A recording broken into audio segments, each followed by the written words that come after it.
doing Willow, Mac?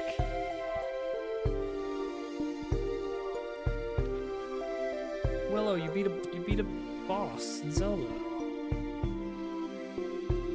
That's major progress.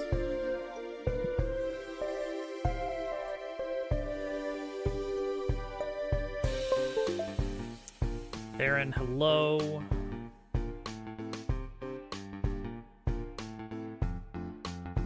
I feel like the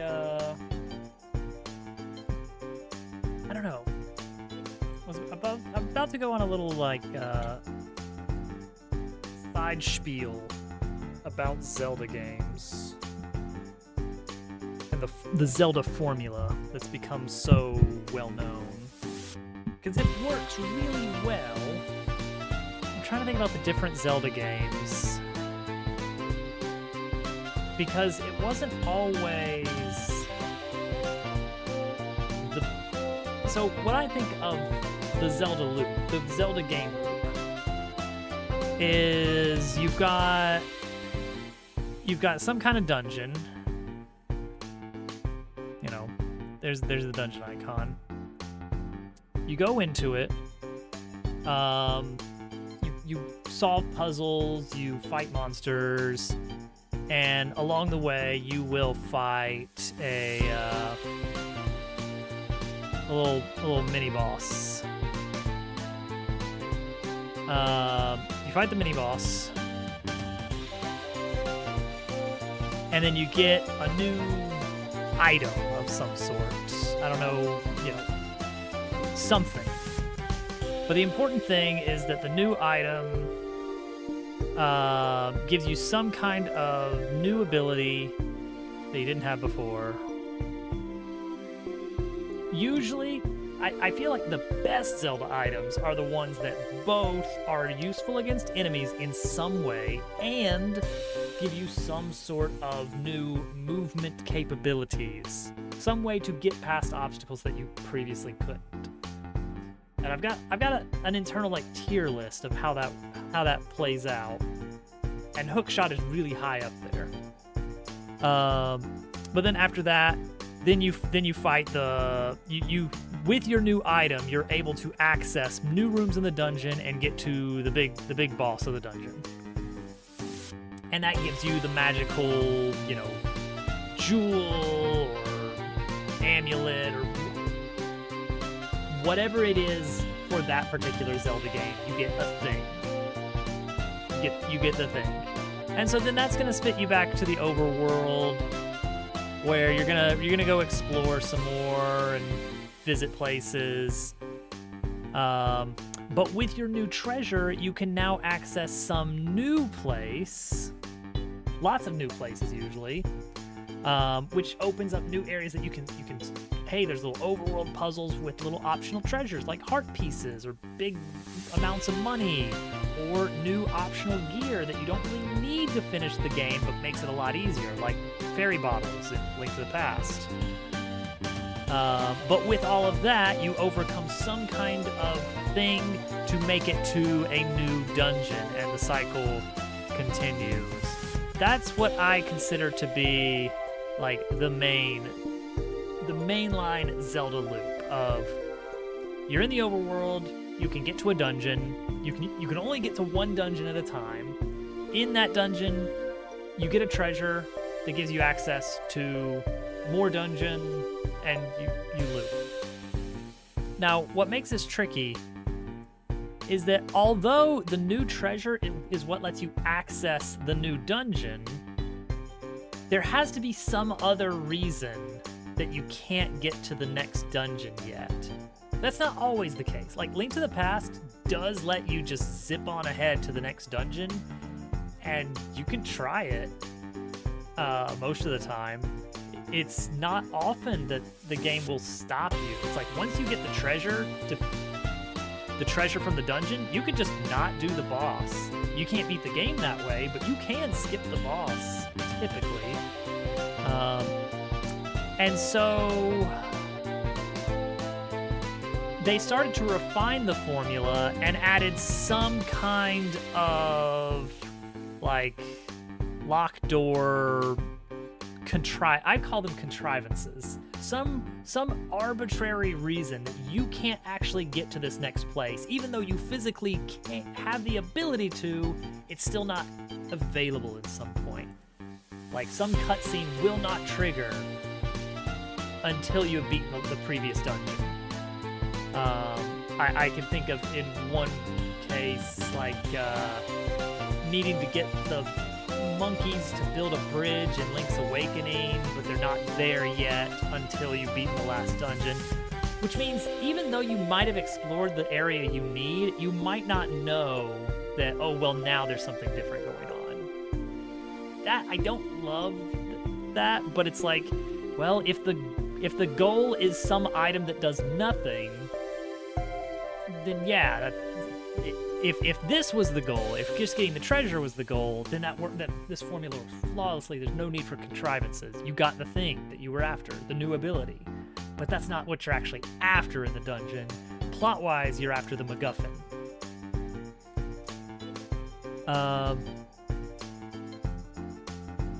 Yeah, so there's that.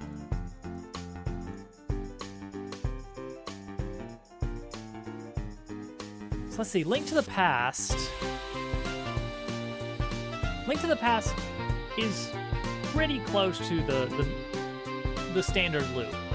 And Link to the Past was also the first one that actually started this dual world situation of like, there's a light world and a dark world. I'm not going to spoil anything because, Willow, it sounds like you're going to be kind of jumping into more Zelda games in the future if you're not careful. But this becomes a common trend of it's kind of the same area, but you're exploring it under two very different ways. Well, all right, perfect then. Excellent. So Link to the Past was still codifying things, but it was the start of what I believe is like the main Zelda block. So before that, you got Legend of Zelda and Link's Adventure, Zelda 2. I don't remember if Link's Awakening. Wait, is it Zelda 2? Let's just call it Zelda 2. I don't remember if Link's Awakening was released before or after Link to the Past. But I feel like Link's Awakening was much more solidly entrenched in that game loop of you need this item so that you can get to the next dungeon. And also you're going to need that item to fight the boss. That's another major piece, is the new item you get is required to complete puzzles and to fight the boss, typically. There are some unfortunate exceptions. Link to the Past, Moon Pearl. It's a nothing item. Hate it. Ocarina of Time and Majora's Mask is a weird one. But they at least have the general... Actually, you know what? Majora's Mask is such an outlier. I don't know how to position that. Twilight Princess is, like, very strict on the formula. It's like, no, this is how Zelda games work. We have to get an item, you have to use the item to beat the boss of the dungeon, and then you can access the next dungeon. Repeat like 8 to 12 times. Majora's Mask is really good. I think a lot of that... I think if you had not already played Zelda games, Majora's Mask would be very weird and unapproachable.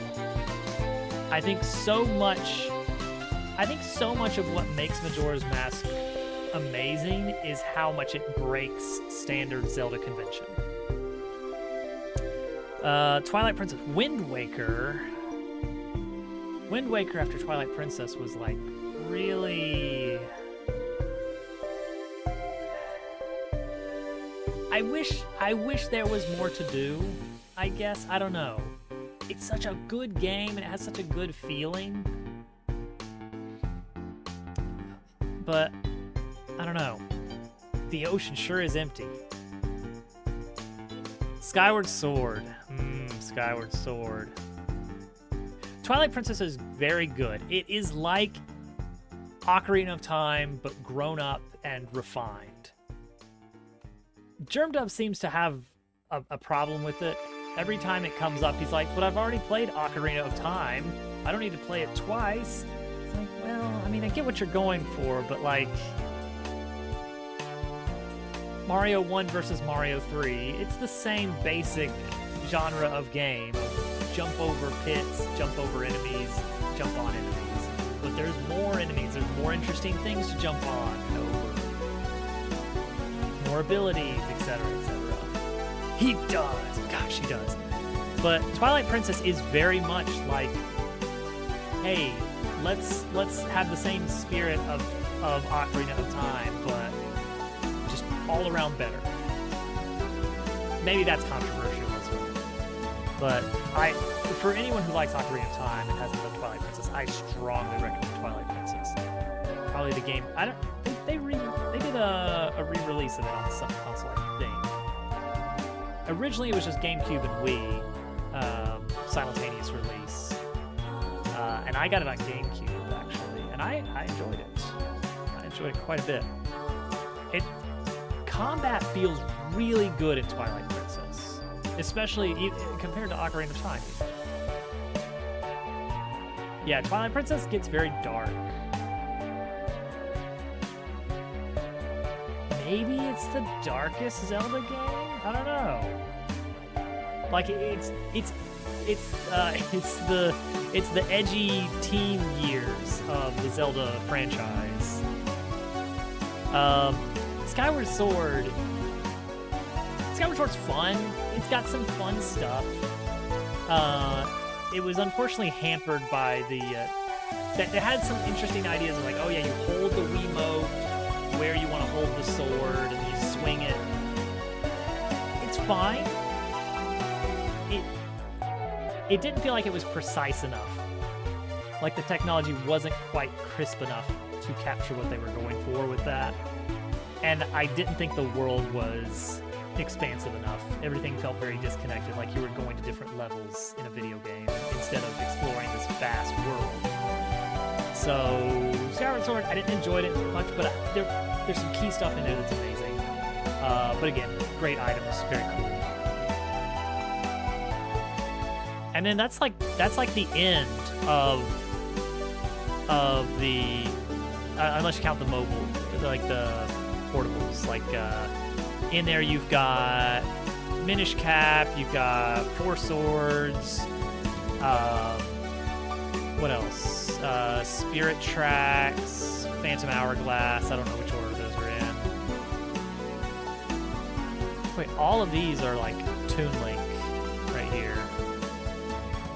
They had their own separate style, and it was nice. It was good, and it worked really good for the portable games because you could see Link's expression a lot more on the tiny screen.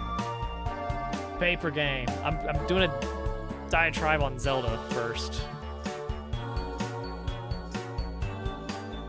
And then I guess after Skyward Sword, it was Breath of the Wild and Tears of the Kingdom.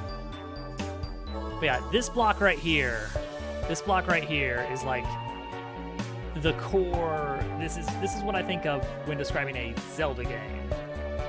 It's got that main loop. Yeah, it was fun. It was good. Oh my gosh. I need to kick this bot to the curb. Al, thank you for 39 months. That's almost a year. Music's loud. I'm gonna turn that down. Like, hardly audible for me at this level. But there you go. Just a cough. All right, it's just be kind of low for me. That's fine. I am gonna turn the air conditioner off because that does make it also hard to hear. Yeah, we were just talking about Zelda, as one does. Tonight, mostly just want to do some like concepts, come up with some ideas for future chapter zones, like artistically. figure out what they're going to look like, what kind of different things can happen. Chapter 1's going to be a bit... Like, I'm going through... I tried to upgrade to the latest version of Godot, and stuff broke. Ice biome. There will be a snowy zone. I do have some fun plans for that, including a fun little mini game. I actually already have some music that I didn't even request specifically. It was I don't remember exactly how it happened, but one of the things that I requested from Casual,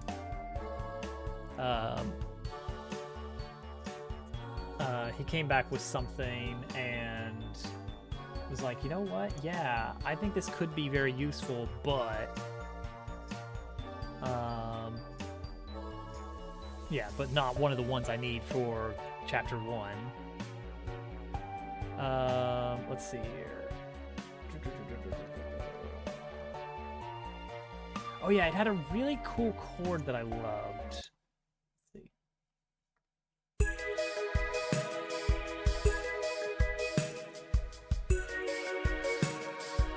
You can hear why I was thinking ice biome. Okay, so here's that one right there is like, ooh, didn't expect that. Like, this would be a great kind of exploration track for like a icy cavern or something.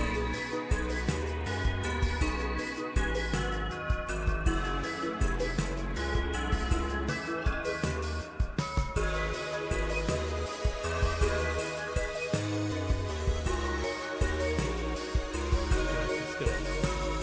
Right, there you go. It's a very short. That was almost all of it. Very short track.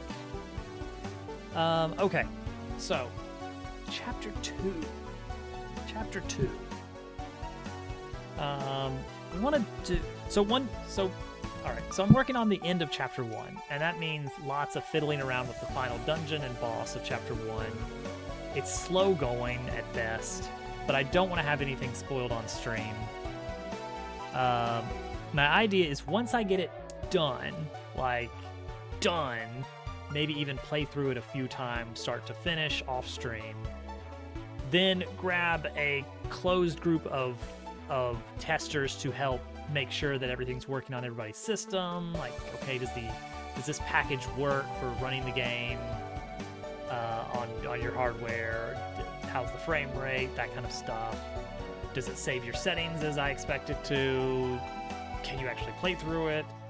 And everything looks good. Then we do a more general release of like, hello internet, I am making a video game. Here it is, you may play chapter 1. And based on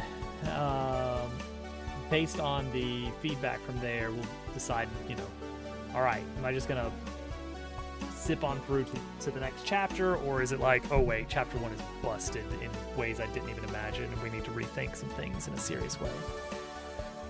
So in the meantime, while I'm working on chapter 1 in the very little off-stream work hours I've got, we will be doing some concept art, making some assets, and maybe working on some just new standalone little enemies, because that, and NPCs, because that does take a lot of time, adding the enemies and stuff. And I need to come up with a good way to quickly test enemies, like in-game. Like, have some kind of debug room where you can just go to like a little menu and select, like, I want to fight this enemy, and this enemy holding a strawberry. And I want to set my stats to X, Y, and Z and give myself this item, that item, and this module. And then you can start a fight and see, confirm that certain things work. And maybe even have a bonus menu of, make sure enemy's next attack is targeting me. Or maybe even just give you full control over the enemy's move selection. Like, make a little menu like, all right, it's the pig's turn. What does the pig choose to do? That kind of thing. Stuff to make it easier to confirm specific scenarios. Because if it's something like, oh, well, this only happens in this weird situation where you've got this move active and you're fighting this thing and it has exactly this much health, being able to just like arrange that would be nice. Solar panels. Solar panels. So my thought was like a big... it's kind of the power plant of the of this factory city. What would that look like if it was just, you know, really big and a little bit fantastical? Looking up like big solar arrays. You just get these big grids of panels.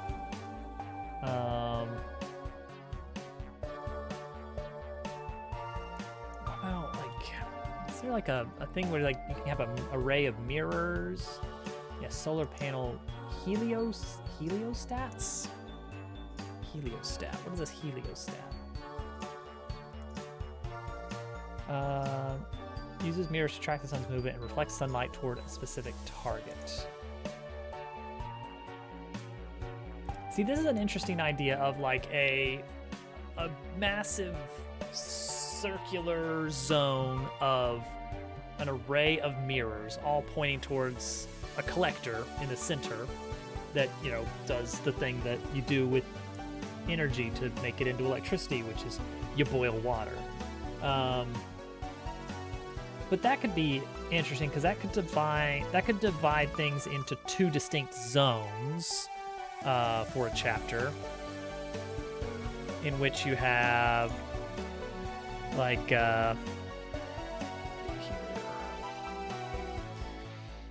so you could have like a very, very large set of like little mirrors dotting around, you know, just rows and rows and rows of mirrors. All of them basically just kind of these little panels that are directing light to a specific location. They could all be concave, because then couldn't that like make it so it always hits the same spot no matter where the light comes from? I don't know how that would work. I think there's probably some kind of specific curve that could do that, maybe.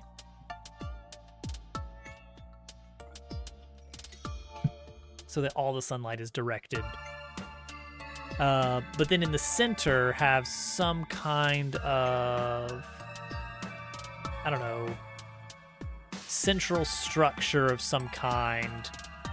Some kind of big thing with pipes sticking out of it and stuff. Some big cylinders somewhere, I don't know.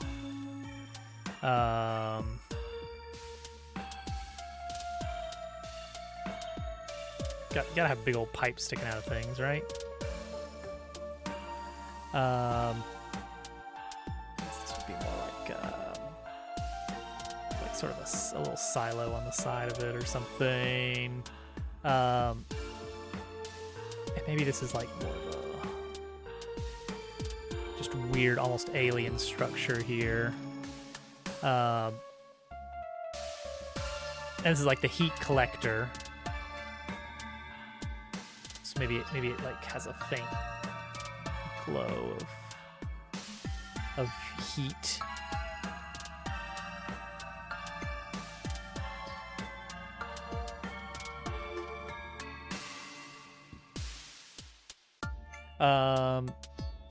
So like all the sunlight is getting directed towards it.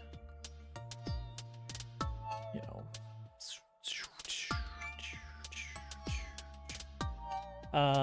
And so you've got two distinct zones because this area is overgrown with vegetation, like hanging down from each of the mirrors. So what you get is this sort of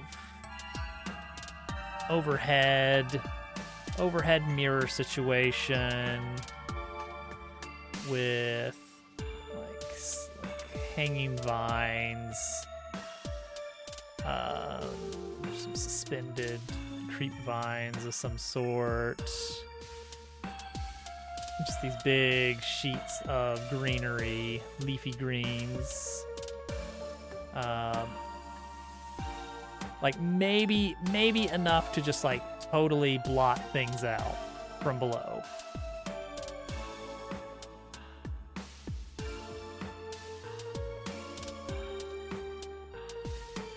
'Cause that would be cool. Because then you can have like basically a jungle.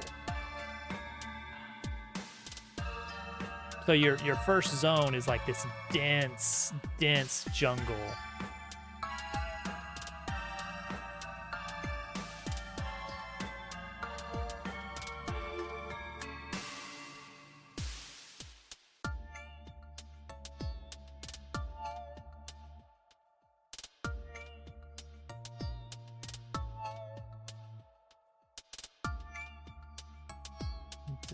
Just a little bit of light peering down into the depths.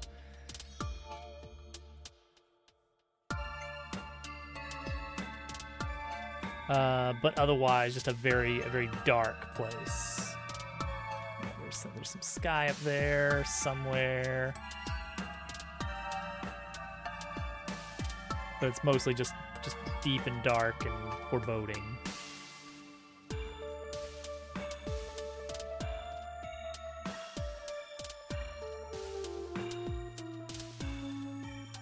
So what could you do with that? What could you do with that? Like it's a solar array, but it's buried in a thick layer of green vines and detritus.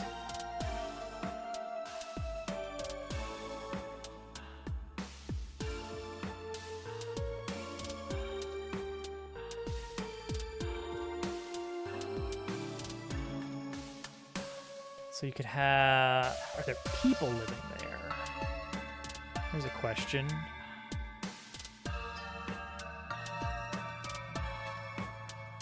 Are there still people? Some plant enemies. Could have some vegetation-based enemies.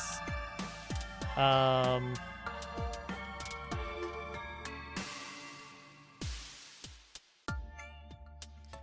little leafy guy. Like a little race of plant people. Some little Pikmin.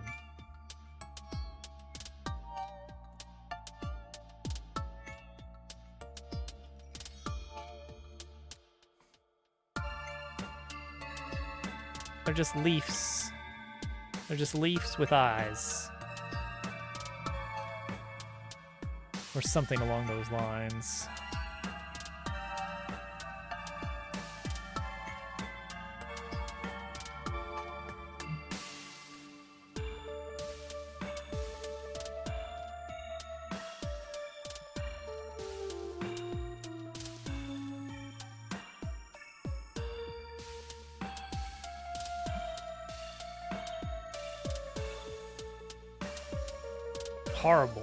Horrible little critter.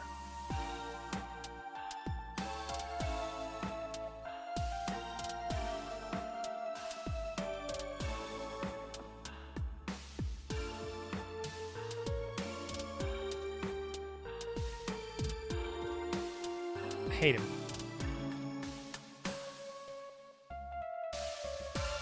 Light dark thing going on. Should they have... Are they leaves or some kind of... Are they some kind of plant people? Or are plants more of the opponent here? Let's see. Yeah, light and dark could be fun. That could be an interesting mechanic, but it would require me to actually like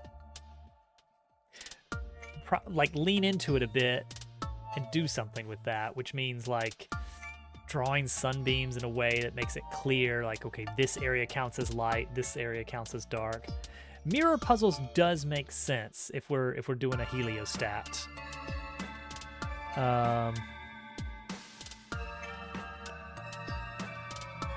Actually, maybe that's how you open up the second half of the chapter, like how you actually get into the back side of the factory, is you need to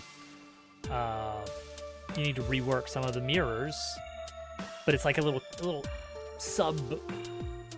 So it's not like you're actually, reworking all these big mirrors. It's like, no, we got these small set of like 5 mirrors, and you just work the light off of them, and then it does a thing. Yeah. Each one has a little puzzle. It can be fun. That works well with the gear, because you could actually like rotate it, and it's like, okay, yeah, I can believe that. The gear changes that. Sure. Yeah, and it rotates the mirror. Perfect.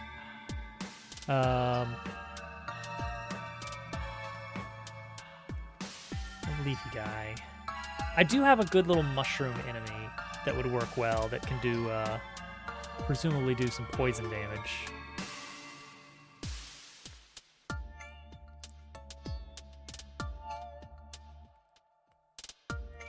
I mean, maybe we have some leafy guys and some mushroomy guys.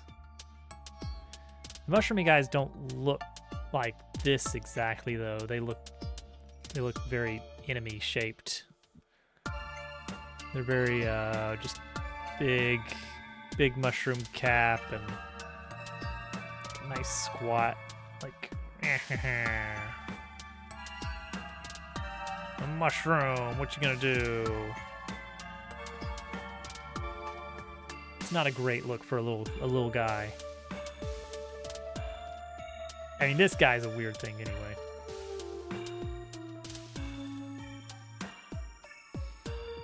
I was thinking of that being almost an overarching theme of the game, is sort of this this tension between, like, every partner you get is just a critter of some sort, and you're the robot.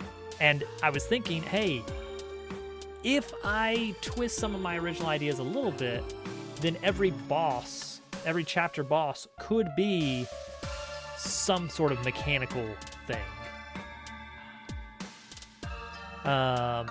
Especially because that works really well with, like, looping in the gear. So then I gotta figure out how to work this into the overarching plot a little bit more. Because in the first, like, is someone actively trying to keep the gears away from the city? Or are they just lost and then found, and then kind of a finders keepers situation, or what? Because I haven't nailed down the specific. Like, I've got the vagueness of, and then the gears were scattered, and good luck with that. But it's like, well, but like, where did they go exactly? Thousand Year Door, you never have to know about where the crystal stars went, really. I mean, you find them, but there is a backstory that you can hunt out. Captain, good to see you. Welcome. Opening the door is actually the bad thing. I mean, maybe. I mean, the original idea was, it was sort of like a, yes, but maybe we shouldn't let people just make wishes. 'Cause maybe that's not a great idea after all.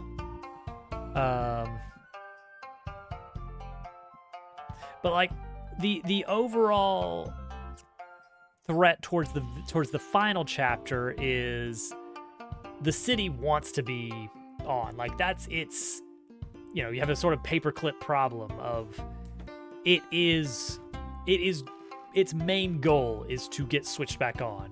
And so it's diverting all its resources into anything it can do to make that happen and keep it happening.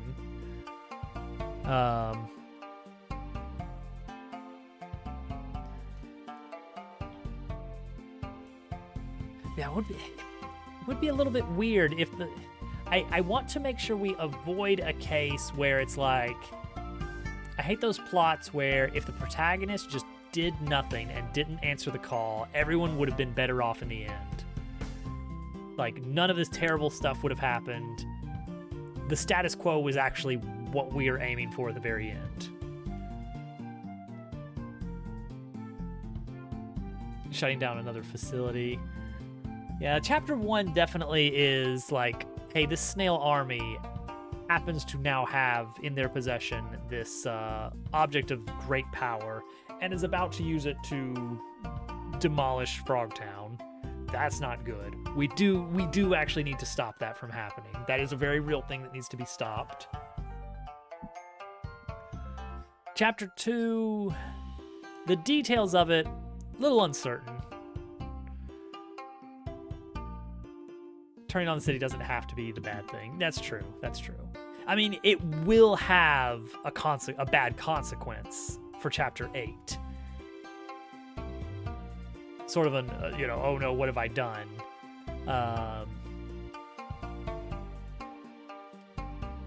Could be another bad thing happening. That's true.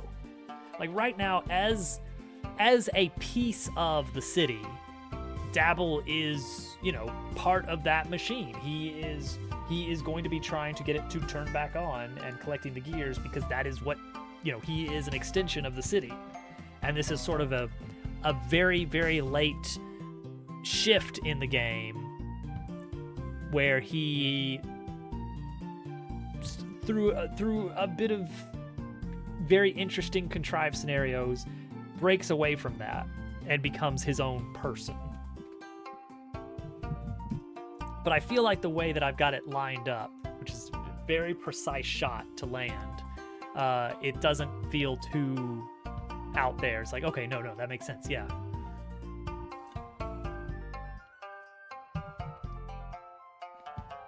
But it does rely on the city actually working and being able to grant a wish.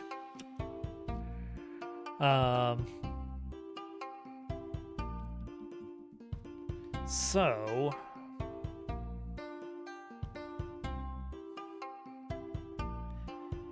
it's like originally the city is off.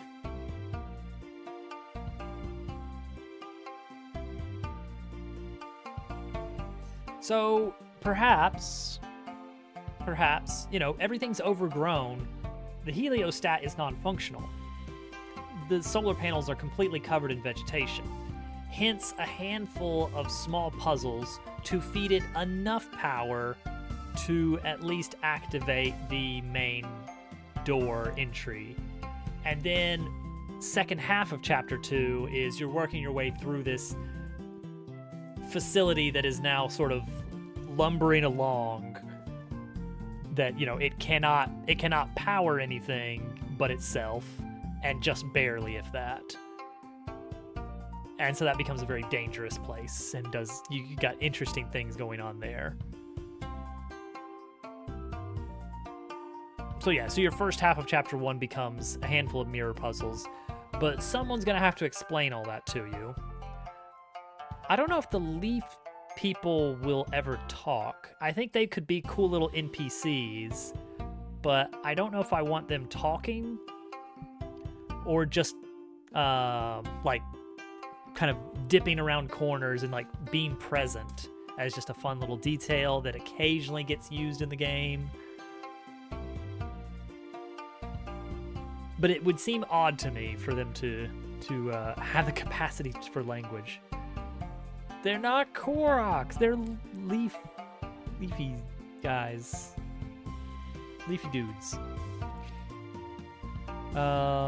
We do need to come up with, someone's got to be living out here. Someone, even if it's a singular person, someone can explain the power plant and the heliostat. Safari guy. Big white mustache, safari hat, blunderbuss. I'm looking for some endangered species to further endanger.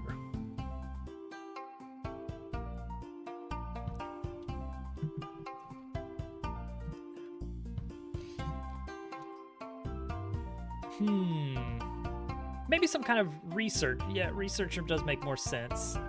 Of column. No. We need a friend.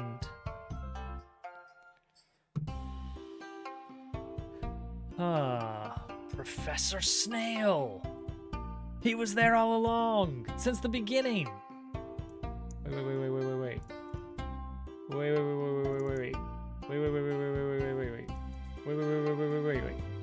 He was there all along. Professor Snail.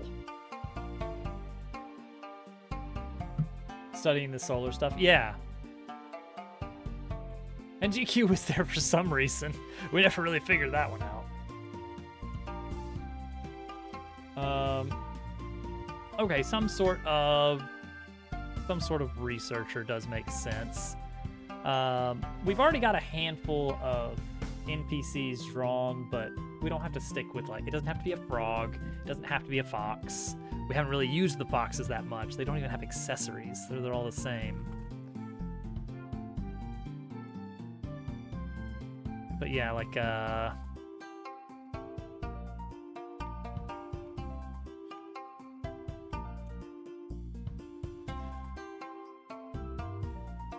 oh yeah, there is a companion, Leon. We need Leon. Now, canonically, Leon is like an abandoned egg. And I don't know if he hatches in the party's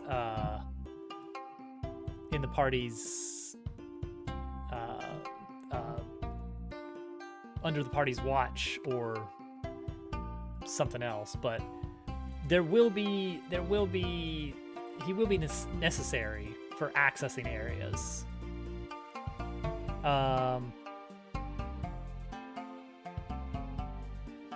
So let's see here. The typical thing is in these is that you want to get into the back half of the chapter, but you can't because of reasons. But then you gain access with the help of partner. I don't want to give you the partner right away, but pretty soon-ish. Does Leon know? Does Leon know about this stuff? Leon's just like a little baby. He's a little babby chameleon.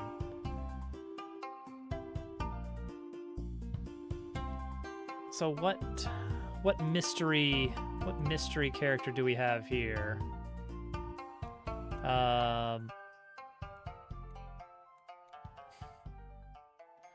Who are you? What are you going to be? A turtle?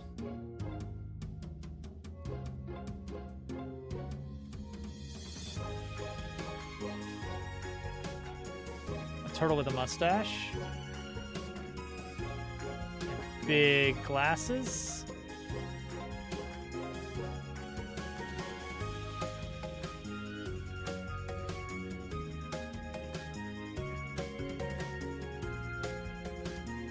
Leon's uncle, related to him.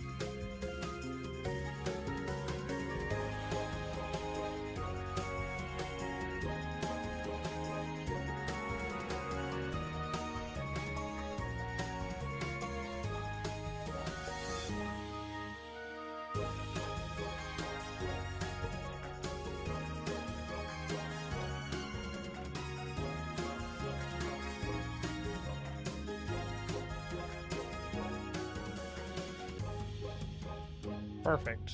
We got our look at this character that's very much definitely gonna make the cut. There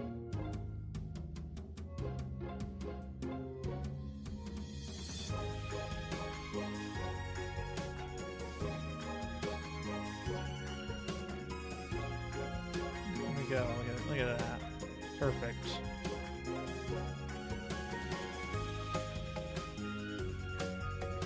Great. We'll set him aside for now as a possible character of some sort. There's something there. I do like the idea of something that is researching from a very academic standpoint. Very interested in the area. and knows about the heliostat, the power plant, the mirrors.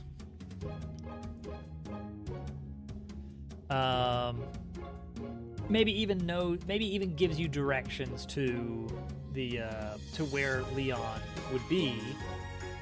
Knowing like, oh, there's some chameleons that live up the way. They can probably help you out because they can, you know, this is their place. They know their way around. You get there and they're all gone, except for an egg. Or a recently hatched and nervous chameleon.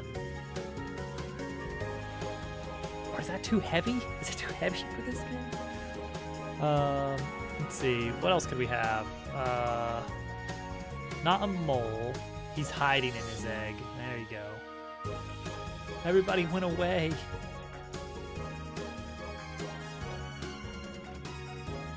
I still don't know if I want to have some sort of foil, like, multi-chapter long conspiring force that's working against the party in some way.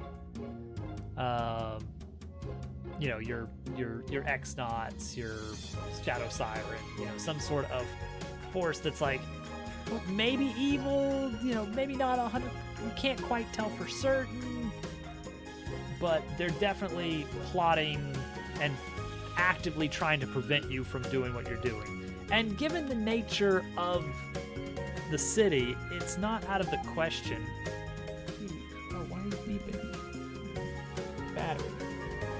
It's not out of the question for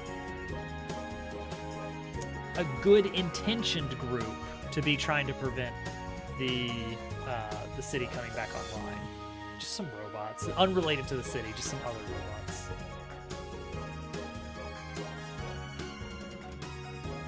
It's gonna be tricky though, because you have to make sure that you don't wind up with a scenario where, well, if we just talk this out, then we could, you know, just come to an agreement fairly easily.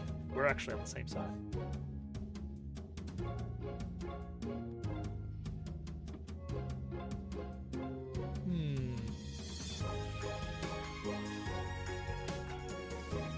Turtle.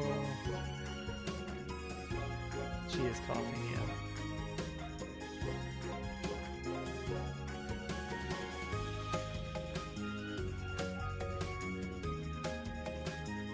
There it is. Be right back.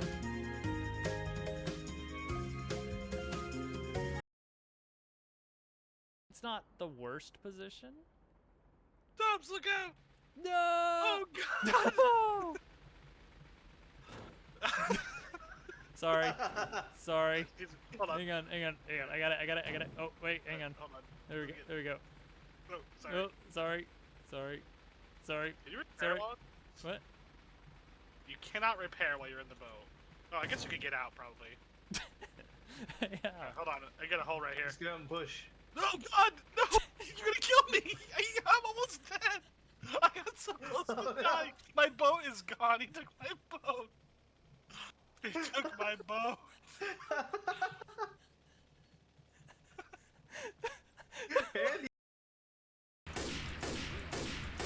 Anything back here?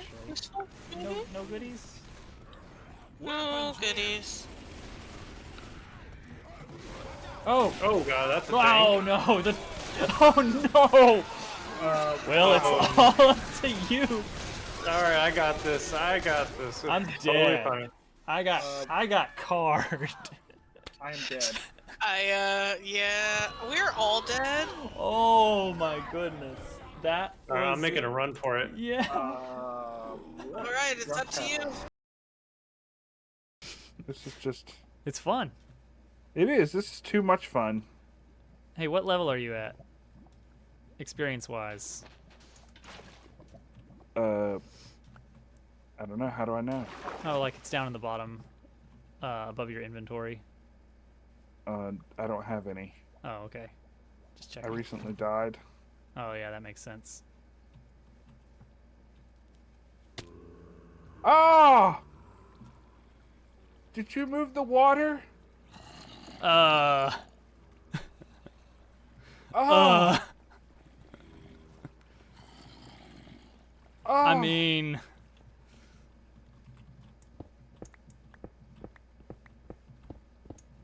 oh. look, Turtle.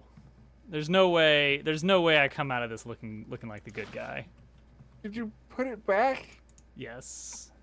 I need to come down and get my. Out of 27. And there's no way I'm getting all of those, of course. I think that last I checked, only about 40 people have managed to. Okay. Oh. Oh. Whoa. Oh. Okay. It was the momentum. It was the moment. Okay. We got a sick kid. It's gonna be a fun week. So let's see. So yeah, like some kind of organization that is opposed to the party's goals. And maybe isn't even the best at explaining. Some kind of group that's maybe willing to do some bad things to reach their goals, so that you're like, okay, hang on, we can't really work together. We're not on the same team here. Hey Hudson. But you have your usual like 3 to 5 characters. Like, okay, you got your leader and the second in command, and then the smart one, and then the brute, and the girl. That's how these character tropes work. But yeah, some kind of organization that's actively like, hey, wait a second, someone's collecting all the gears, we have to stop them. And then they'll occasionally just be in your way, and that's it. That's the idea. Okay, so a character for chapter 2 that's going to be actively helpful. Well, at least in giving you information, letting you know how you need to proceed. So navigating the area would be something along the lines of you enter, you have a few little exploration rooms to explain what's up. You want to be able to see and maybe get to the plant pretty quick. Somehow your information is good enough that you know, oh hey, the gear is inside. The MacGuffin is in there. We need to get inside. So you basically walk up and the door is like sealed shut and insufficient power to get it open. And they're like, ha, we can, friendly NPC happens to be here maybe, to tell you about the heliostat, and that it needs sunlight to power. If you're just wanting to power the machinery to get inside, you're not going to need much. But if you can get the mirrors pointing at it again, that should do the trick. And then, so you have to, I don't know, is it like a big loop or something? In some way you have to be able to get the first mirror. I think mirror puzzle is fun enough that there should be a handful of them, because they don't have to be hard, but they're easy to set up, I think.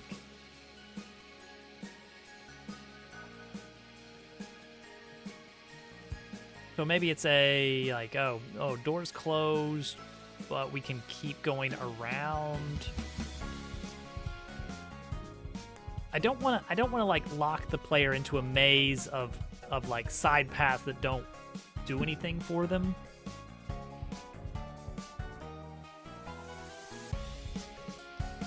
So it's likely going to be that you beeline for the problem. You beeline for, hey, here you are. no, you cannot proceed. But now that you have hit that point, you have been given information that you need to go check the mirrors and get them pointed. And then he's like, oh yeah, there's one this away. If you go here and then turn that way, you'll get to that. And then you can double back. Why couldn't you go that way before? Or could you go that way before? But it's a quick dead end or something, so you're not even interested in continuing. It's like, I don't want to completely lock the player out from exploring, but dead ends are frustrating for you to take one path and then find, oops, nope. Especially because I don't want it to be just nothing except immediate confrontation with a dead end. I want there to be enemies to fight before you get to the puzzles that you're going to solve.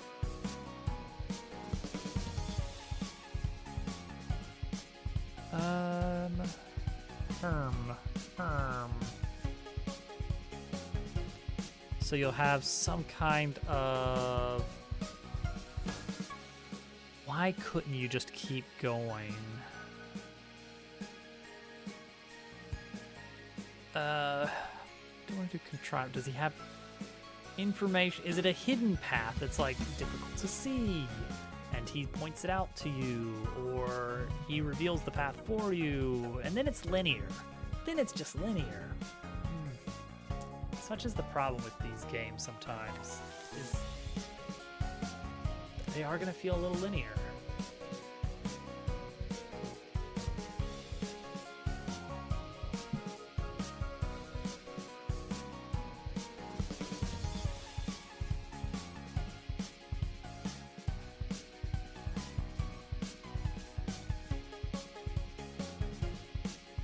Or maybe you have to go through it. Like, you can get inside, but the lift doesn't lift. And then you pass through to the other side where, okay, now that you've seen that there's a problem here,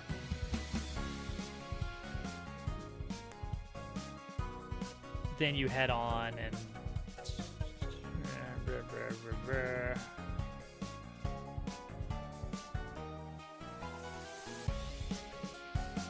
Jeez, this should not be. This should be pretty straightforward. I feel like, of a thing.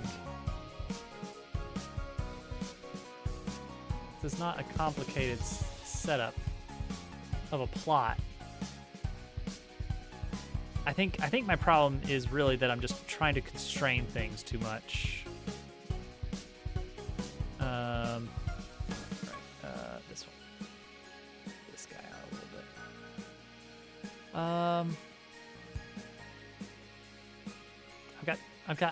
I'm self-imposing too many constraints of, oh, well, I don't want it to be too much of this. I don't want it to be too much of that.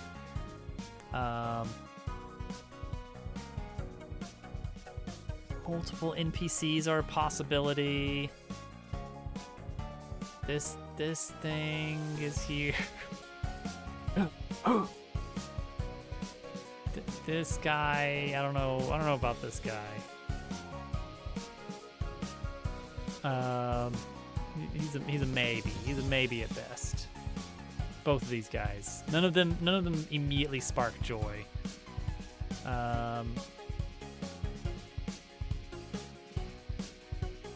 Let's see here.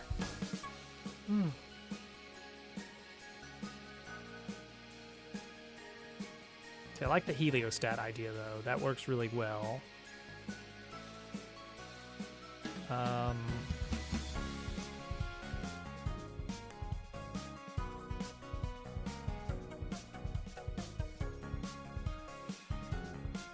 Because it's not huge, but being able to get across areas will be helpful.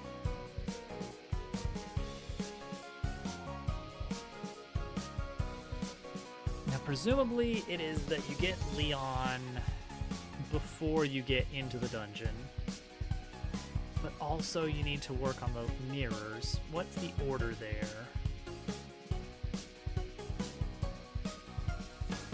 Okay, think Thousand Year Door, Bogley Woods, Madame Flurry, it's basically you can't get in the tree. You go to Madame Flurry's house. She asks for her necklace. You backtrack to the start of the entire chapter, do a fight, track all the way back to her house, give it to her. She joins you. Now you go back to the dungeon, and she opens the way because that's her ability, is to have the ability to access specific areas that have been pre-designated as areas she can access for you. Flip side. Thing is, chapter 2 is the most normal. I guess chapter 1 is also similar. You need to go get the things, and then Koops happens to join you before you need him, and then you solve one puzzle together, and then go into the dungeon.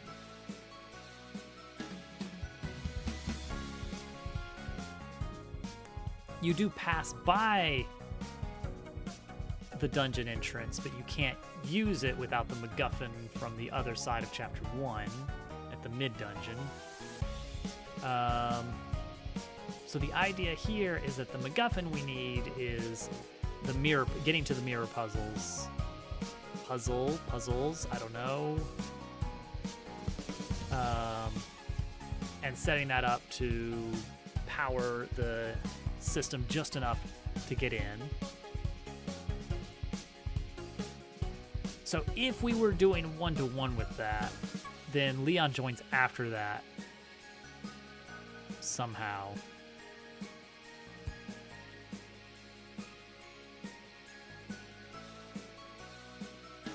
I mean, he could just fall out of a tree, honestly, at that point. Like, Egg falls out.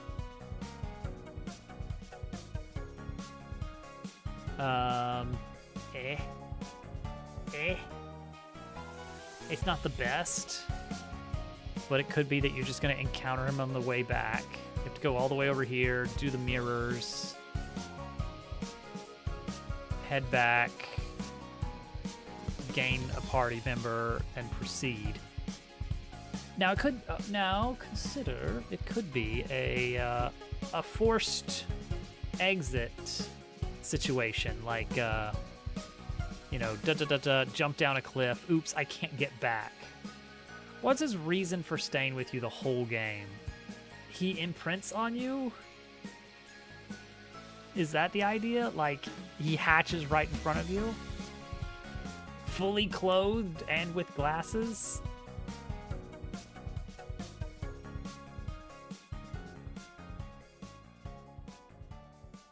He's your son now. Name your son. I mean, it could be that he's just a little abandoned chameleon baby and he just needs someone to follow along. He just needs someone to follow and hey, you saved him. You're nice. You're in charge now. That's it. He's following you. He's your best friend now.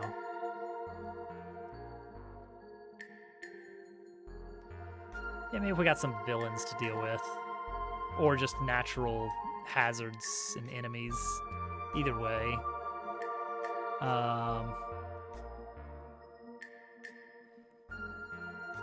It could be that moving the mirror in some way shakes things around, and it's like, hey, where'd that come from? Oh, it must have been from when we were moving all these massive mirror panels. So that could make at least a little bit of sense.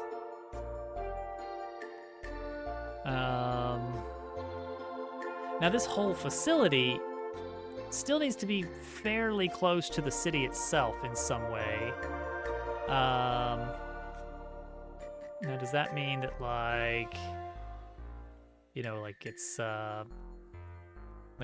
in the backyard of it effectively? Something like that. I don't know exactly how you get to this point. It will involve a contrivance. There is a reason you couldn't get to this area beforehand, and now you can. We'll figure that out when the time comes.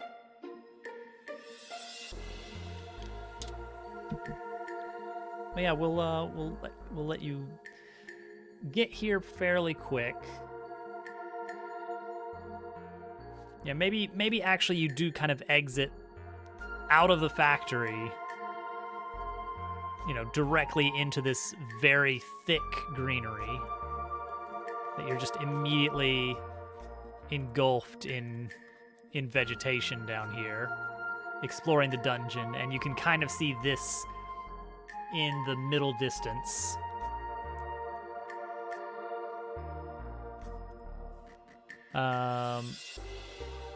And then, I don't know.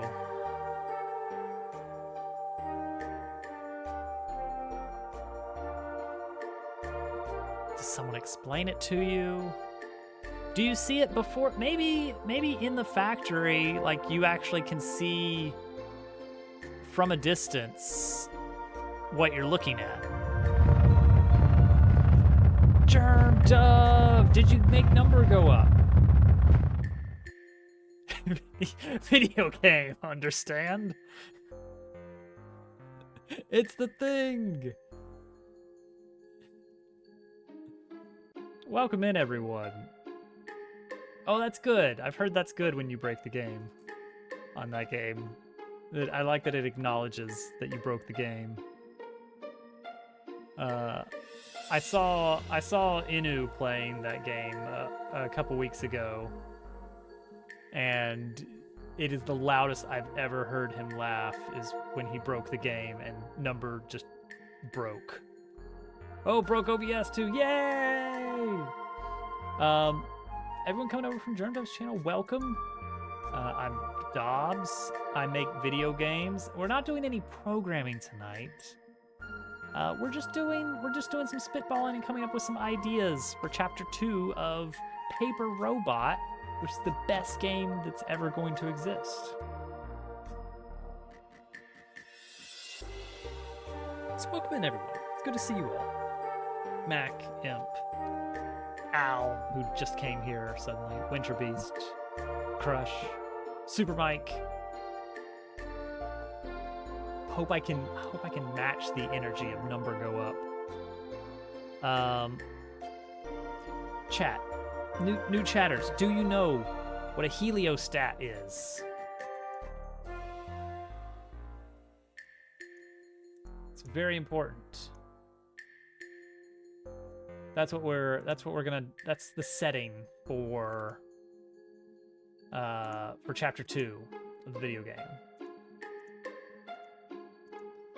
Just big solar array.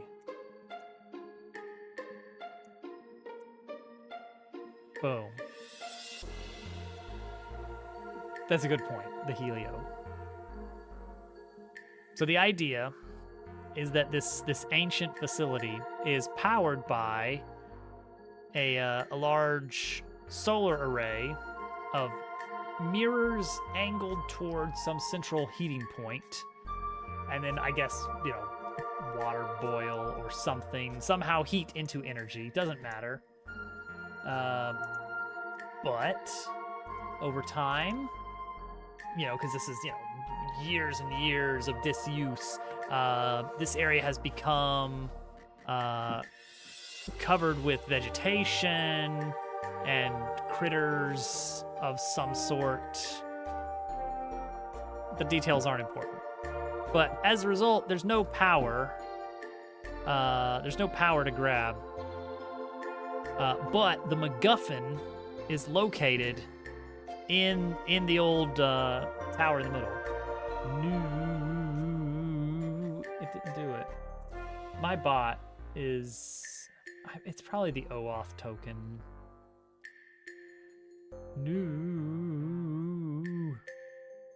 I should probably just disable the things until I can get everything fixed. Because honestly, I have not had time to get things fixed. I'm just gonna turn everything off but Lizard Party. Citations should still work because that's native. But we're gonna turn the other things off. And then change intro sequence is fine because that's just the thing.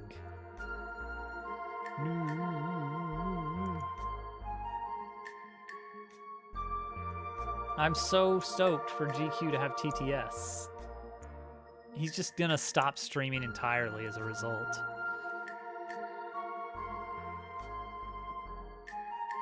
Okay, so we're gonna have, like, the factory.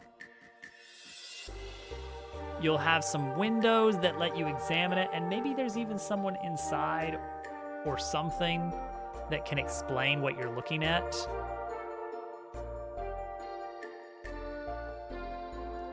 And then you'll exit into this thick jungle.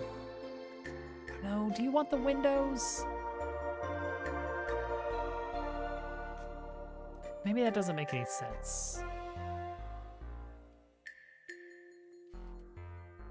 Like, it'd be cool if your first experience of this is you exit the factory and you're suddenly in a thick jungle, and it's like, where did the jungle come from? What's going on here? And you go a couple screens towards the light, and then you see a break in the vegetation, and there's just this massive structure in the middle distance. And you're like, oh, huh. Well, let's go check that out. That's where the gear is. That's where our MacGuffin is located. You go inside, everything's dark. You try to activate the elevator. There's no power. Now you need the information. Now you need the information to tell you, oh, well, you need to get some mirrors pointed at this thing if you're gonna power anything in here. You don't need to power the whole factory, you just need enough juice to get the elevator going.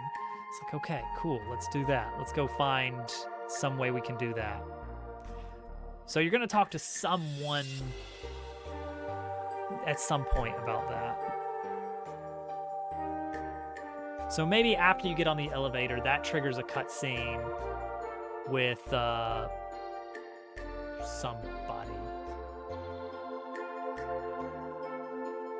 Oh, wait, what if you save Leon in this zone, but he doesn't immediately follow you?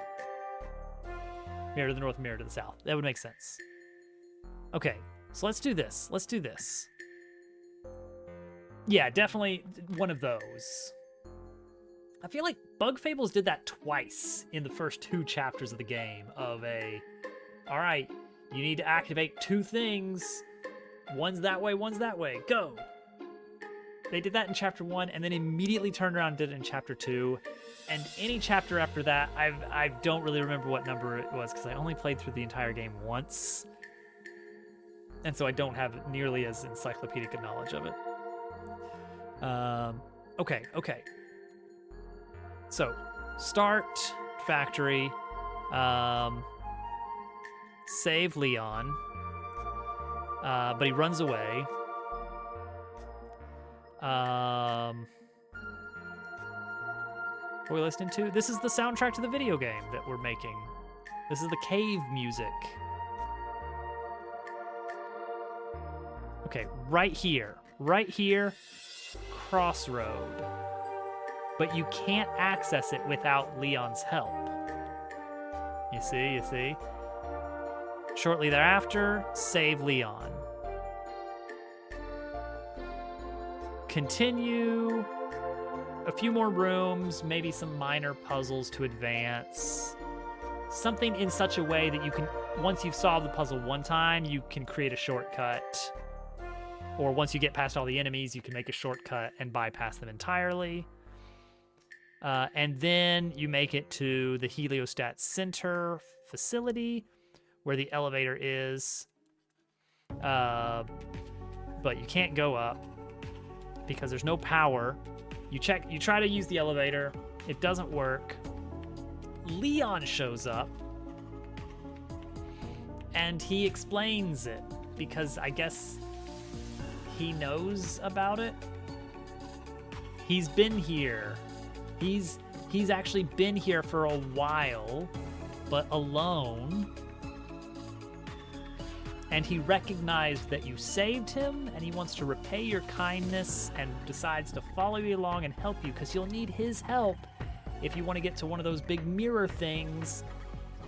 He knows how they work because of something. Who are the bad guys in here? So, maintenance drones is an excellent idea. I was thinking of that, even possibly like a boss of some sort in that line, kind of like some of the fights in Chrono Trigger in the future, or basically just you're fighting the maintenance bots.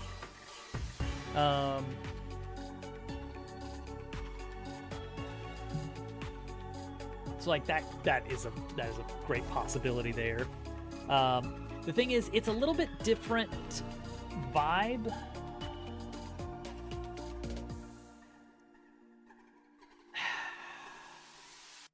I don't want to go with like traditional AI sort of robots. This is all like little clockwork constructs in this game. That's the extent of technology. And nothing is very digital here. So the concept of like rogue AI is tricky to include without shaking up the general vibe of the game.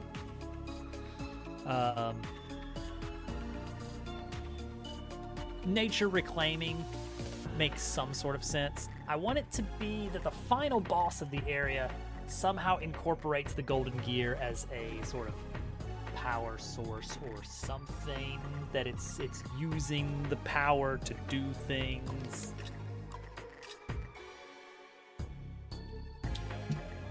Or is somehow protective of the gear. It's not just going to be sitting there. I hate the cop-out chapters in these games where it's just... Remember Star Hill? Star Hill stink. A big flower is taking this. A big sunflower. Okay.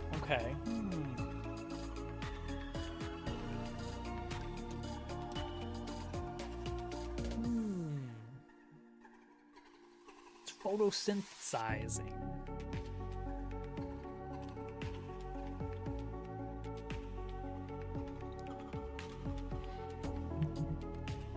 There's something to that.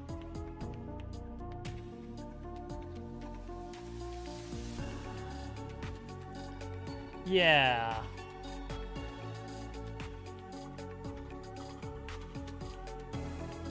There's something to that. Because here's the very interesting thing. The leaves that are covering this area are doing basically what the mirrors were doing, which is using the sunlight for energy. Oh, perfect, Winter Beast. This is the zone of ideas. This is the idea space. It goes a little bit against the whole nature versus robots or nature versus mechanical overarching theme, but that's not like a hard and fast theme that we've really settled on at this point anyway.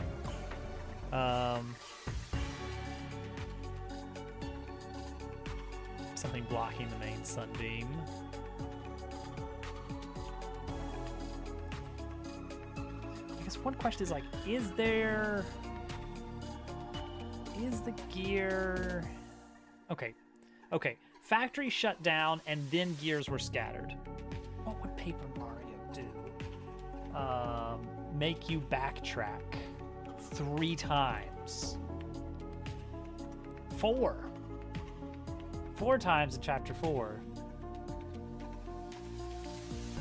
It's ridiculous. Solar energy to burn away something.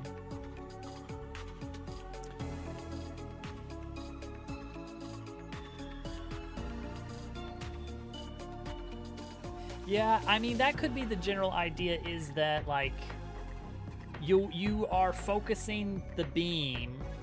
You are focusing the beam towards the central tower to power the elevator.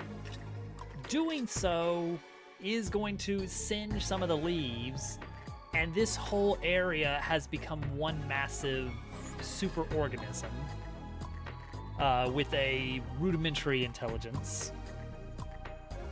It is protective of the gear for reasons. Why does it have the gear? I don't know. Is the gear part of it in some way? A weird sort of biological machinery. it's sort of intertwined itself with the power plant. Ever since the power plant shut down all those years ago, it has sort of become a piece of it. Because this being a heliostat, how do you get energy out of heat? You boil water. So there has to be some kind of like source of water that's been heavily pumped into the zone, and this super plant organism has been leaching that, and for years has been just soaking up the heat energy from the solar array, but its leaves have now spread far enough that it doesn't even need the heliostat. It is the heliostat. It's just using leaves to photosynthesize instead of getting the energy directly. But now this little inconvenience has come along and burned a piece of it, and so it's going to be fighting back as this sort of biological factory. It is a machine and a plant. And maybe the little sprout guys, maybe we still use them, but maybe with a little bit of a redesign. They're part of the whole, but they're not like against you in any way.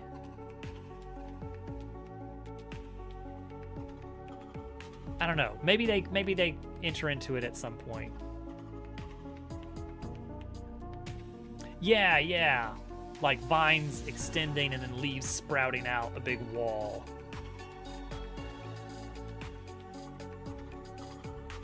Yeah, clear. Yeah, she's having trouble again. All right. I'm gonna be right back again. I don't know if we're gonna be able to keep streaming tonight for much longer. We'll see. I'll be back. It's not the worst position. Dubs, look out! No! Oh god! No! Sorry. Hold on. Hang on. I got it. Oh, wait, hang on. Hold on. There we go. Oh, sorry. Oh, sorry. Can you repair Sorry. one? What? You cannot repair while you're in the boat. Oh, I guess you could get out, probably. Yeah. Alright, hold on. I got a hole right here. Let's get out and push. No, God! No! You're gonna kill me! I'm almost dead! I got so close to dying! My boat is gone! He took my boat! He took my boat!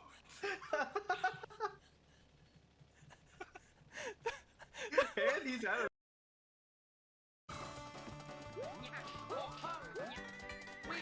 That's what it is. Then you can just kind of whoop. And then you just wait. Pow. Oh, we're gonna beat it. Bop. Drill down. Bop. Drill down. Oh, apparently you don't do it a third time. Oh yeah. And then the final thing is these buzzsaws. That's what it is.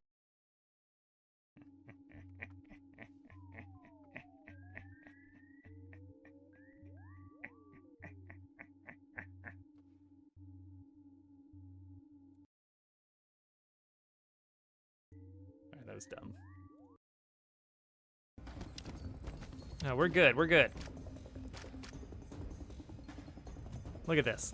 We are in great shape, guys. Look, we're back. We're all good. We've got tons.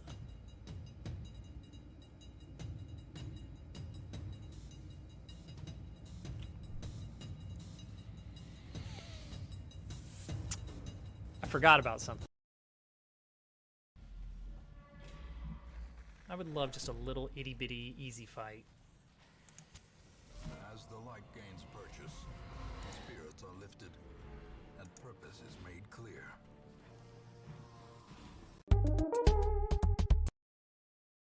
Alright. Next time. Next time, I might not bounce off a fish.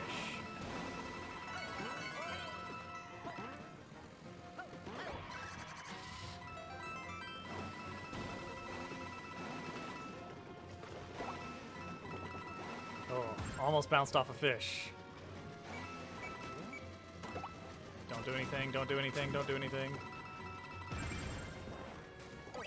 Oh, I was not sure about that. I was not sure about that lava level. But also the clock. Yeah, I've got 6 of mine back. Yep. Doesn't matter, they're not super useful. Alright. Just a heads up, Turtle, we're not safe. We need to get to the to land quickly. Why? Dragon's gonna fly in at us and oh! Bro.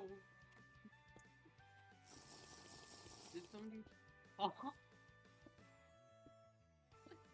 Well. Mhm. This is just. It's fun. It is. This is too much fun. Hey, what level are you at? Experience-wise. I don't know. How do I know? Oh, like it's down in the bottom, above your inventory. I don't have any. Oh, okay.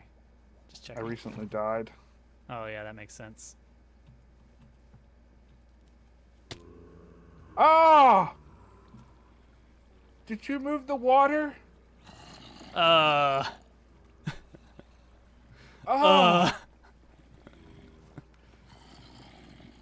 I mean...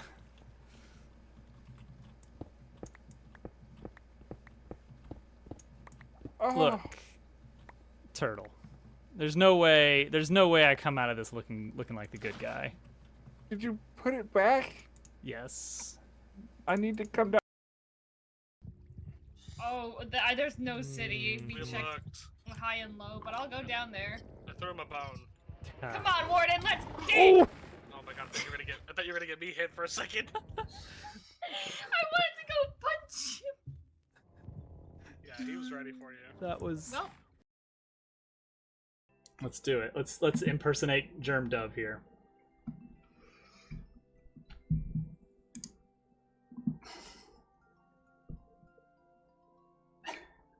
There we go. There we go.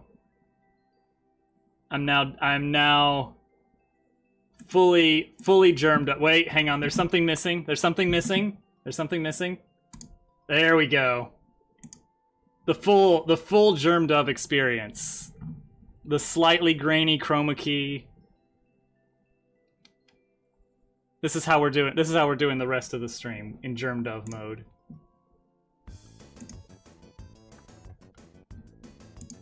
This is truly a new era for the channel. Stealing other people's layouts. Out of 27. And there's no way I'm getting all of those, of course. I think that last I checked, only about 40 people have managed to okay. Oh, whoa, oh, okay.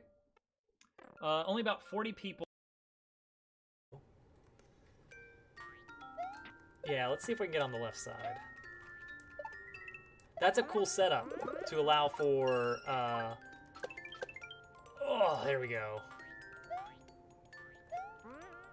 Yes, shenanigans are afoot.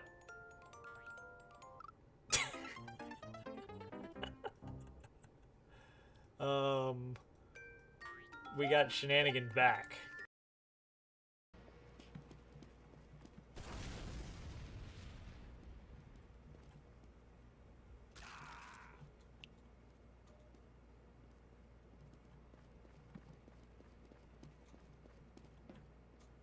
I am terrified of you. Where are sneaking you? up. Oh God.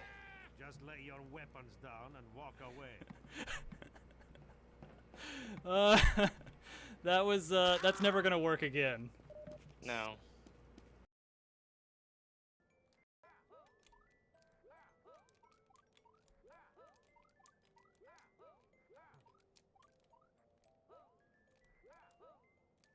Oh, buddy!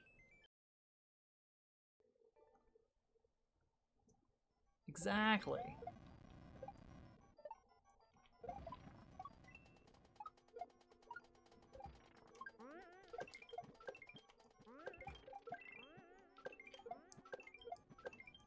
Hey!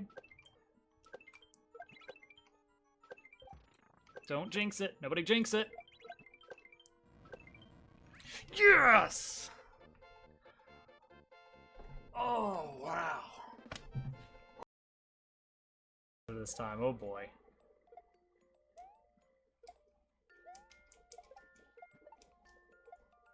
Oh, but so the suggestion thing, the level idea thing. All it does is it grabs a random item from each list. In some cases, it grabs, like, multiple items, or it randomly decides that it doesn't want any items from a list. Alright, so... Oh! Wow! I feel like I got super lucky on that one. I guess just throw Luigi at that last jump like 4 or 5 times, and he eventually gets it. Oh! First clear on a Peth level.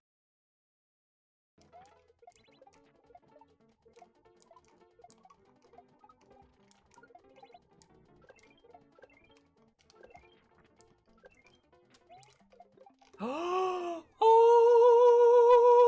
We got it. Doing any kind of commentary. Who knows?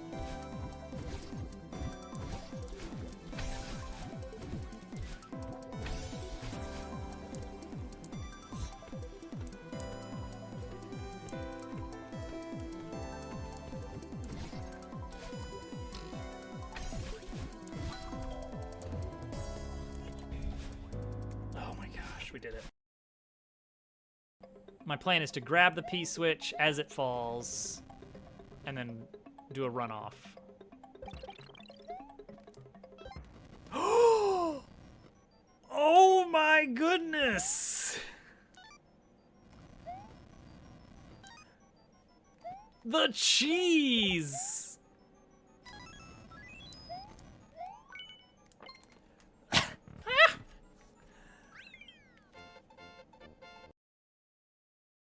That one water wheel is enough to run this at decent speed. We did it! I hate my sand. That jerk. Okay, that's super cool, though. Jump in. Ow! Ow! Oh! Oh!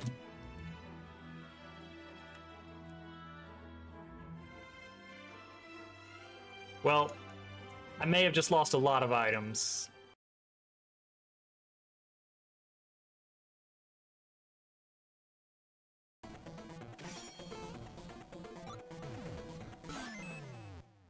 Hey, look, I win.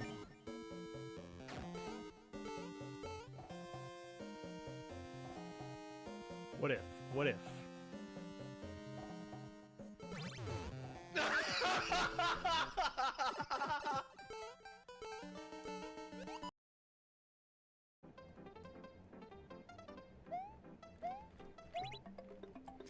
Let's go.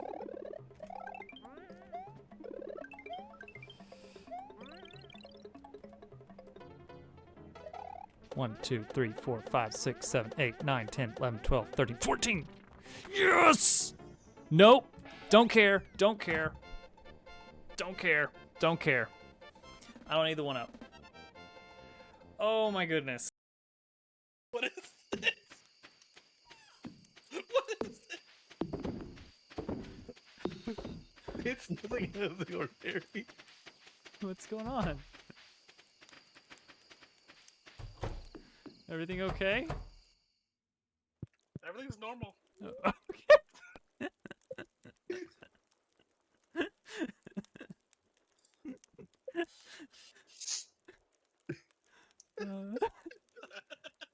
No. You know, I noticed the other day that I had suddenly a second chicken statue in my house.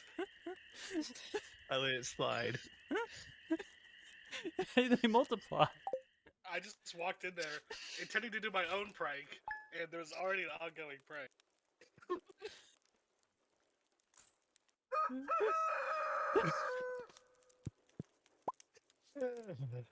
We like to have fun here. I don't know how that creeper followed me. Because there should have been no floor for it. No, sorry. Oops. I may have explained the trapdoors poorly. They always see trapdoors as solid. And will therefore try... gonna walk right in and fall.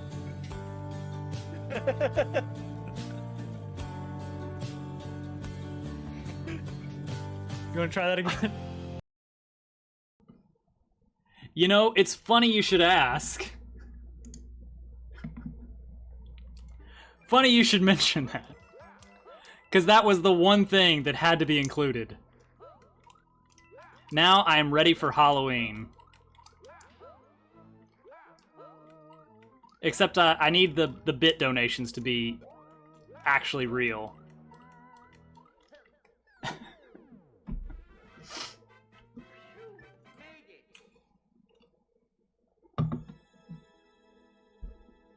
Yeah, everything just a little bit stretched and skewed, I think is the way to go here.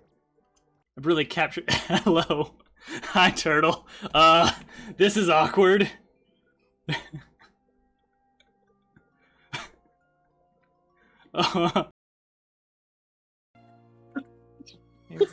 a holographic circle bird.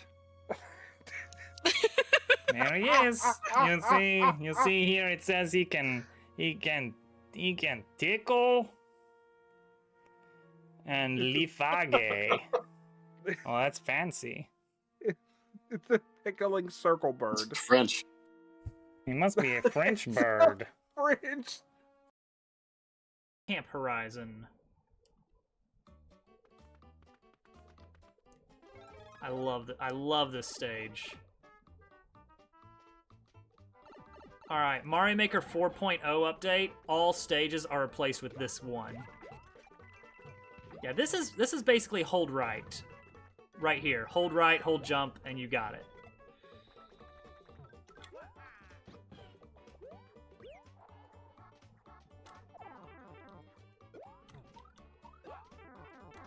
Huh. Don't even need the power-ups. You can just damage boost. Alright, cool. We got it. We got our sub 30. 27 and change. Fantastic level, Mario Maker fan. Probably one of my favorite levels of yours so far. Hey! Kip with the 2 months. Thanks, buddy. Alright. Okay. Wiggle, wiggle, wiggle indeed. Okay, that is... Whoa! Oh! Oh! Oh, I see.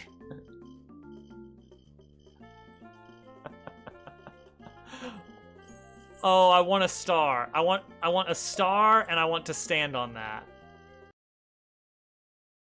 I see it now. I see it. Little Sparky.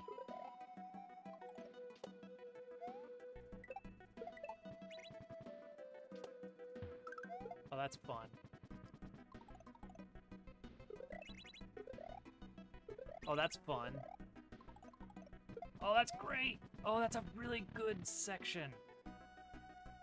Nice. That was good. Oh, that ending is fantastic. Oh, man. Okay.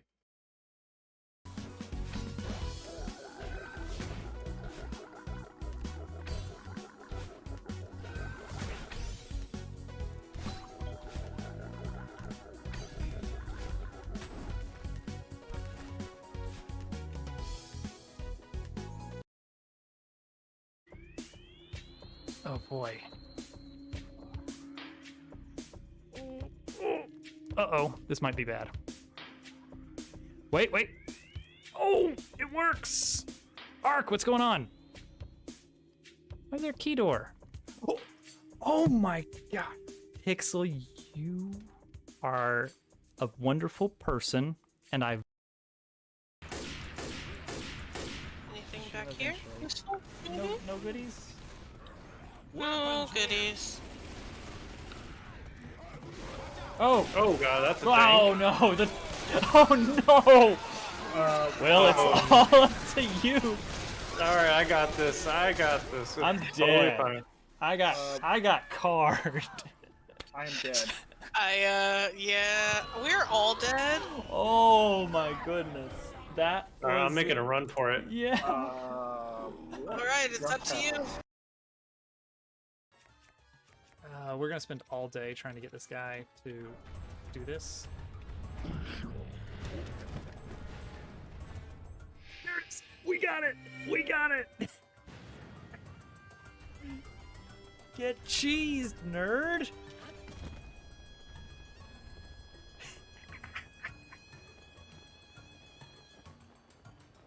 Ooh, okay. Good. There's nothing in the rulebook that says we have to remove the orb from his necklace, just that it has to touch the I see why it's not working. It has something to do with this right here. Hey, you fixed it. Good. On my own. Wow. I've just found a new power. Just take things from my inventory. Yeah. Basically. Basically. What you gonna do? Where did that come from?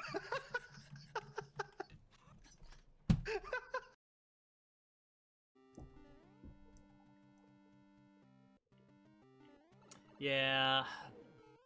Lag is such an issue with versus mode.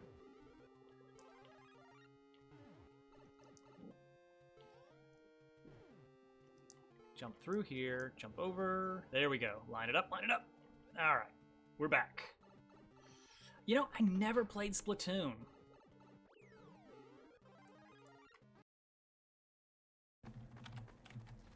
Decent position to land a few lucky shots. Hello, Mr. Other Spy. 3. Oh, that was good. Oh, did you guys like that? I liked that. We should totally organize a night where we just sing songs on the Dob stream.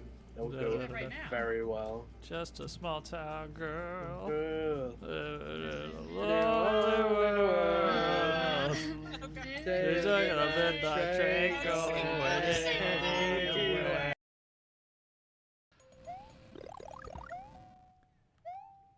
Super spicy.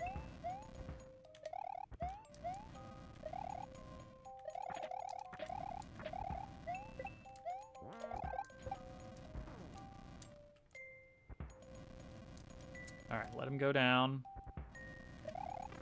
Might be a little bit too low. Alright, that's looks good. I'm just gonna keep going right. There it is.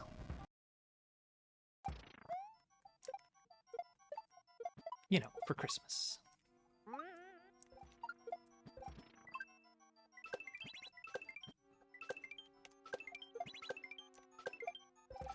She played Sword, or maybe Shield. I don't remember which one we got for her. And she wasn't a huge fan. I think she would have preferred the more classic style Pokemon games.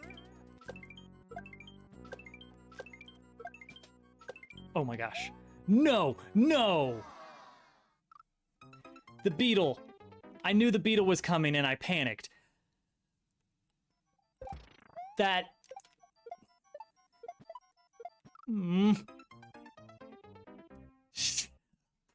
Chirped.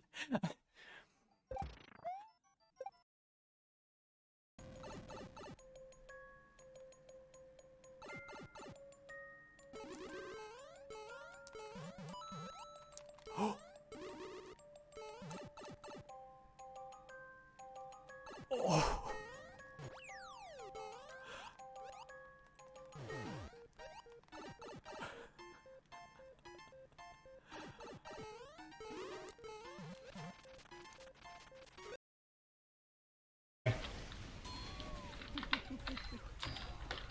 Little do they know you're using heat-seeking missiles. Oh gosh, that crit.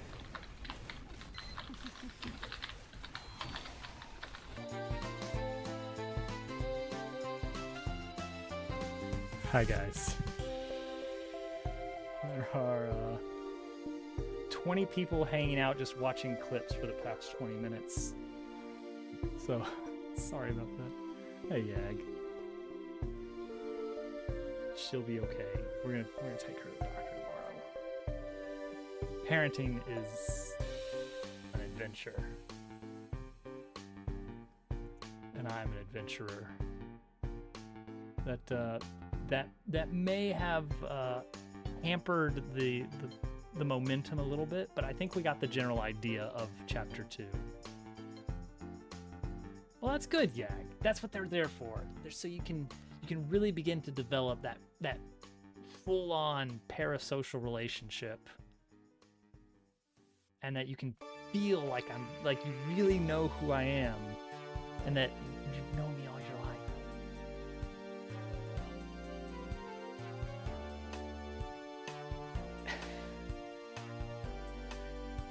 You know more about how I am when I'm playing video games. Oh, that was fun. It's just friends. They're just friends, yeah. Totally friends. No, it's like internet friendships are very different. It's a very different thing, and it can be much more one-sided. Centuries. Eons. Okay. All right. Let's go over what's going to happen in chapter 2. As far as we see it now. So there'll be some puzzles and little bits of platforming to solve, maybe some treasures to spot along the way.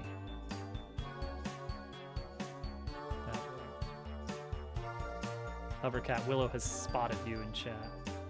What are we up to? So we are planning out chapter 2 of our Paper Mario-like game, Paper Robot. Chapter 1 is just about done and mostly playable. The final dungeon of chapter 1 is not complete. The final boss fight is not complete. But other than that, everything pretty much works. I'm sure there will be some bugs found when we start some early testing. But for the most part, the system is there. Everything's baseline functional.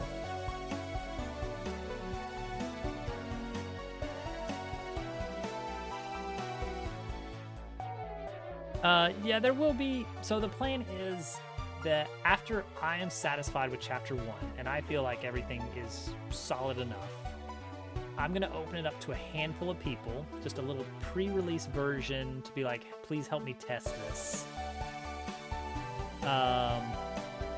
If that's all, once that's all good, then I'm going to open it up to a handful more people to show it off.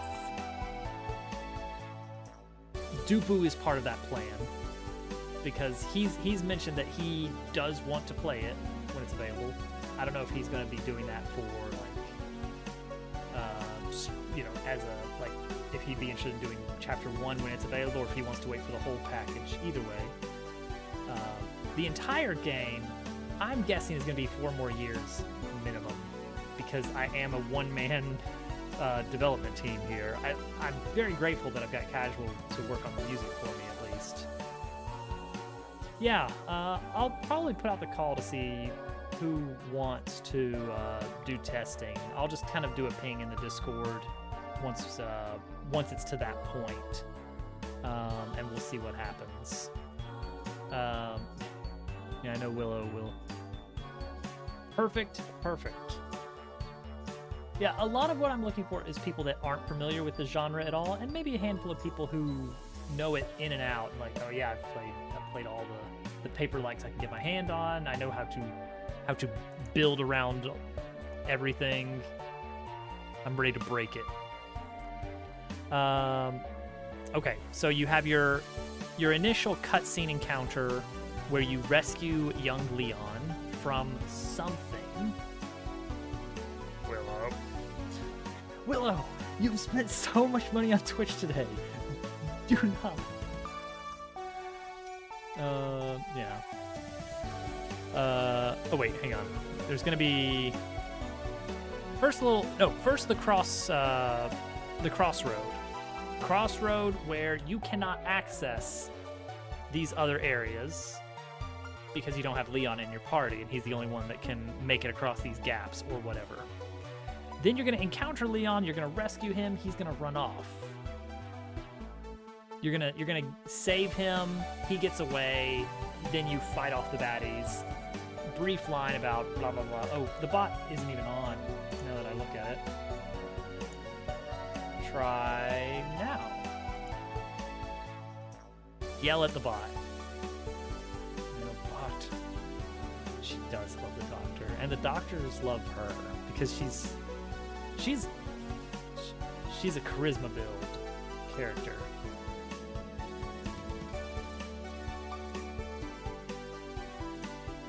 The doctor walked into the room. It was me and the kid. Kid's having some symptoms. The doctor walks in. Yeah, she was like 4 years old. The doctor walks in and it's like, all right, so what seems to be the problem? And she's kind of looking at me. And then our kid just kind of like, well, I'm feeling this, and I have a little bit of an ache here, and I've been coughing a lot, and I have a fever. My symptoms are... It was very adorable. And the doctor was just like...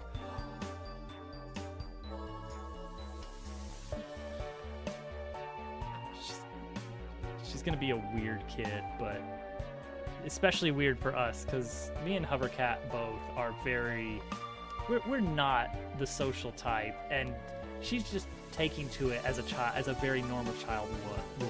So she's gonna be our extrovert friend by the looks of things. All right, encounter Leon, save him, get to more little hiccups and adventures along the way, get to the dungeon, the heliostat, and find, oh no, we can't get it to turn on because there's no power. And then Leon shows up. He's lived here for years. He's grown up here, but all alone. He has a sad story. What are the details of it? Oh, he's just always been alone. It's like, oh, we're not gonna wonder how he got glasses. This is a video game. But he knows about this place. He can help, and he wants to help because you saved him. You showed him kindness. So he's gonna follow you along. Cat is hesitant about the situation, but he can help. He is useful. So she's going to be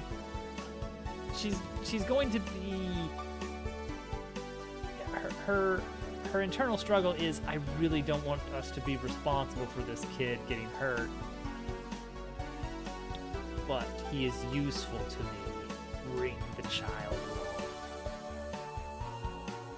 Giant, angry, scary caterpillar. Maybe we'll have a caterpillar. I don't know. Maybe this is a place with bugs. Maybe we go with bugs. Leaf cutter ants. What? What kind of ant did you say? Okay, so then with Leon's help, you guys can backtrack to the crossroad. Boom, backtracking. There are 2 mirrors you can access. I imagine this whole thing is going to be access so that forward is towards the heliostat and backwards is towards the start of the chapter, because you get that landmark in the distance, and I think that's cool. So you just pick a direction. Again, it's puzzles of various types, using Leon's abilities in interesting ways, not just one way, but we're gonna have multiple ways to show you how Leon works. It's like, oh, you can use him to get across gaps. You can grab items from a distance. We'll expand on that somehow. Maybe like a moving target that you have to snap onto. That could be That could be something. Something, you know, you gotta hit a moving target with his tongue or something. Maybe some vertical stuff. I don't. A stake that you control with the gear to move it into a position, and then you can attach to it. That kind of thing. Okay, so we can find some interesting things to do with his ability to keep it a little bit fresh for a handful of puzzles. And then you get to Mirror Room 1, Mirror Room 2, and upon getting both of those, you hear the distant, like, some kind of low hum, and you're like, aha, we did it. That should be enough power to get it going, and it's gonna burn through some vegetation. So it's like this thing is also covered in vegetation. Let's get some little bits of smaller. So it's all just covered in this web of leafy goodness. So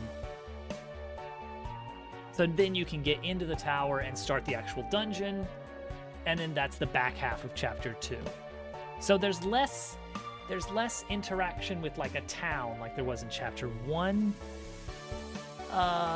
Leafy guys.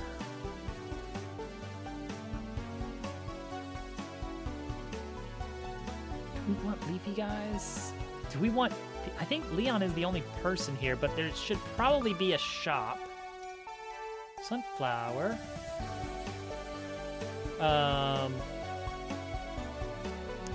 It's...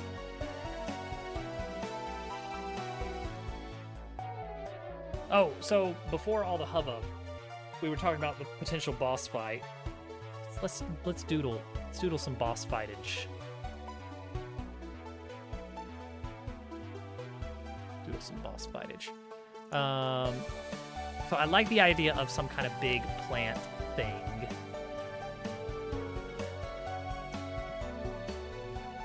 So let's see here.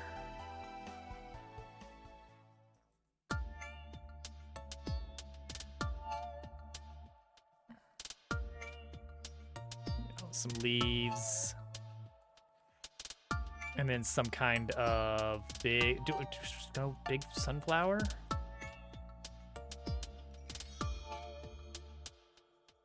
Hilariously, Chapter 2 Bug Fables is against a big sunflower. But this makes a lot of sense.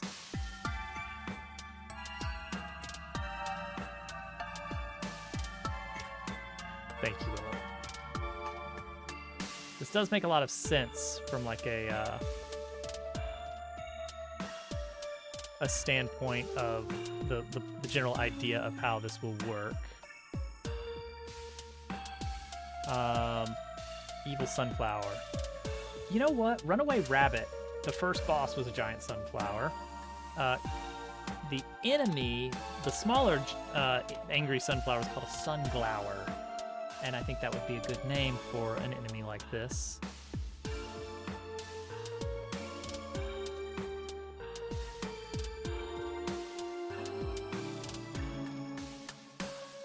We need some thorny bits too. We need to have lots of like brambles. You know, sunflowers do not normally have these, so that may not make sense. Oh, is it Sunglower or Sunglower? You just don't know. Does it need a face? Would that make sense?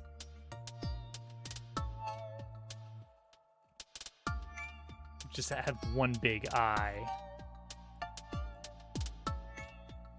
That'd be frightening.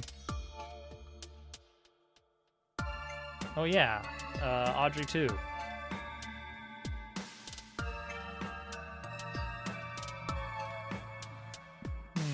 So maybe we do something like this. This kind of works a bit.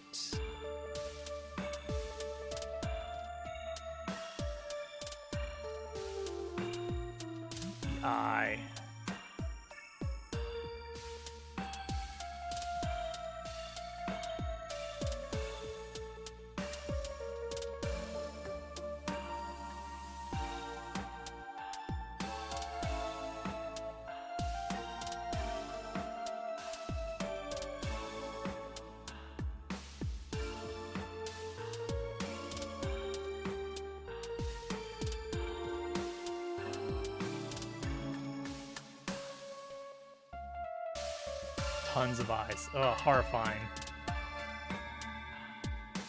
Horrifying. Okay. This is some reasonable ideas, and I think we can build off of this. I still don't know about this guy. So the remaining questions for chapter 2 before we really get into it. And I don't know that we're really getting into it tonight, but you know. Biblically accurate sunflower. So the idea is that we want to have somewhere that the player can go back to rest for a price and to restock on items for a price. And then we also need, of course, some enemies. I like the idea of, you know, littler plants as little mini boss, not even mini bosses, but maybe just regular enemies, little buds. So one idea would be that you've got kind of this sort of like bud that's getting ready to, like, you gotta, I don't know, pop the buds or something off of a vine. It's like our home base in Subnautica. Everyone loves Subnautica, especially Michael, the Reaper Leviathan. Yeah, dungeon can have its own blueprint, but this is the flow chart for chapter 2, and it is visit the dungeon and then open the dungeon. Root enemies sticking out of the ground. I like that. Something I really enjoyed about Thousand Year Door, and I don't know how well we'll be able to do this, but it'd be cool if we can, is that new partners tended to work particularly well against that chapter's new enemies.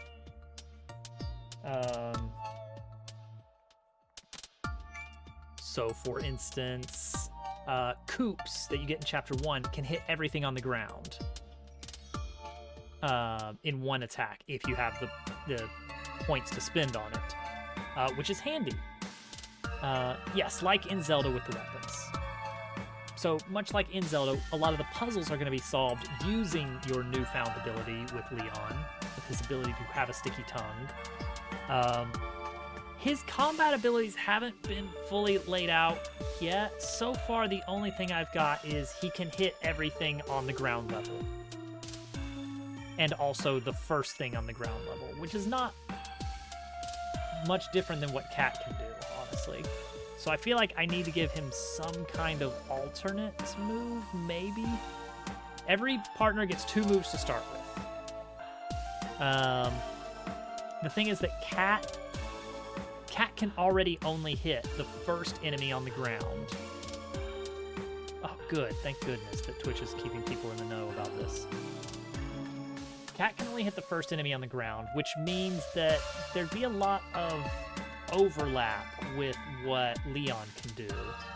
I was thinking a status effect like a dizzy effect could be doable.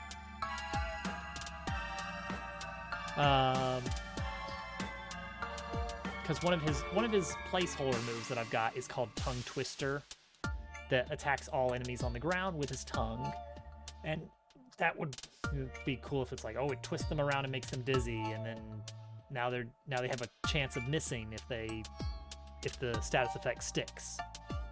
That's cool. That'd be interesting. So we'll see. We'll see.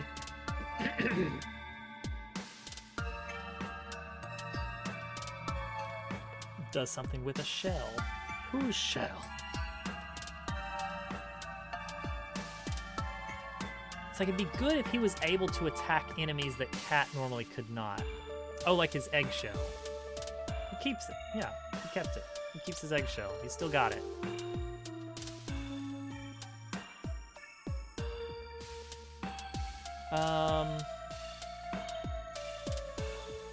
It is possible. The thing is, nothing has to be set in stone, since this is not going to be part of the initial demo and will not be released for, you know, the wider audience until the game is done. something is. He does have a little backpack. He could just pull stuff out and throw it. That could be his little gimmick. It doesn't work super well with his sort of field move of grabbing things with his tongue.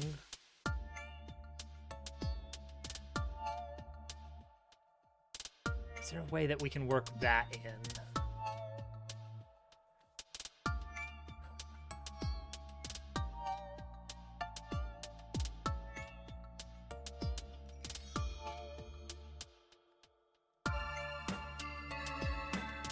What if it was like a double hit move where he flips the first enemy using his tongue and throws them into another enemy or something? That's a little weird. If it only hits 2, for instance. Thousand Year Door, you had Goombella who could only jump on things, and then Koops who could only shell slide into things. So they complement. They complement very well. Goombella can attack anyone on the field, but if they have a spiky head, then she really can't effectively attack them. Whereas Koops can slide along the ground and hit the first enemy or all enemies on the ground, but can't hit anything in the air. So they've got a Venn diagram of who they can hit, so you have to carefully plan out who you have on the field. Really great system, especially when you're first starting out and have exactly 2 partners, because you start to realize, oh, my partner can't hit everything. So it would make sense if somehow Leon had an ability to strike things from above, but that really doesn't make much sense unless he's just chucking things. That we use the roots and grab you. Yeah, probably something like... There'll probably be some minion kind of business. That's usually how these boss fights go. You know, what would actually be good is to work on that idea of, like, attacking different zones now that you have 2 partners, because Dabble can already attack either grounded enemy or in-air enemy. Maybe a moving weak point would be good. Like little sprouts. And like sometimes they're up high and sometimes they're down low and covered by a flower, so you can't hit them with a spring fling. They're shielded from above. Something like that could work. So we need to figure out is Leon able to hit anything? Like, I don't want him to just be pulling out baseballs from his backpack, but something along that line. Just doesn't make a ton of sense, maybe. Tongue attack. He's got his tongue twister.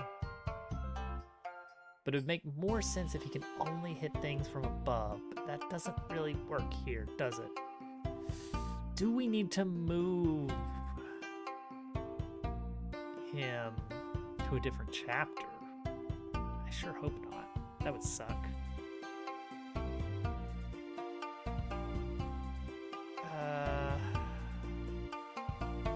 Hitting things from above would be great if he can do it.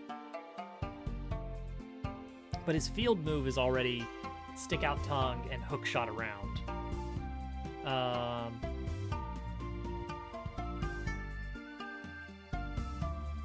Now it could be, well, okay, he could have 2 moves, but like, don't want him to be able to attack everybody.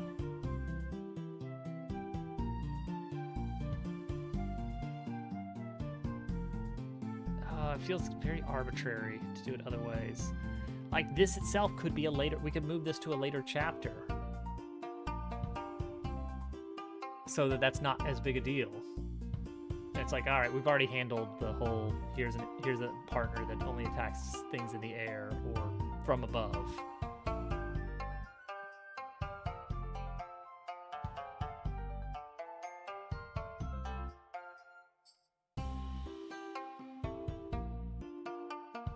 What if partner has bombs or can throw flies? Can throw butterflies that attack the sunflowers. Now we're talking. Let's see here.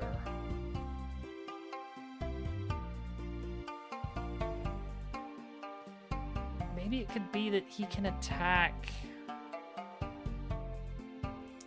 the first enemy regardless of top or bottom, but it has to be the first. Like, he can aim his tongue up or straight. So it's still a first enemy kind of thing. He can only attack the first thing in a column, or a first thing in a row. So if you had an enemy, like, enemy setup of this, of like, all right, here's an enemy on the ground, an enemy in the air, an enemy on the ground, an enemy in the air. He can either attack, he can either attack this guy directly, or he can attack this guy, but he cannot get to this guy because this one's in the way. So he's still limited on what he can hit, but his weakness is that he is making physical contact with the enemy, whereas Cat is technically not. Cat is hitting with a weapon. Leon is hitting with his tongue. So, for instance, if there was like a spiky enemy, Cat can hit it, but Leon cannot. There's the difference. That now we have a new dimension to work off of about can or cannot attack an enemy, is physical contact. That was also a system in Thousand Year Door, technically. Some enemies were spiky from the side, even.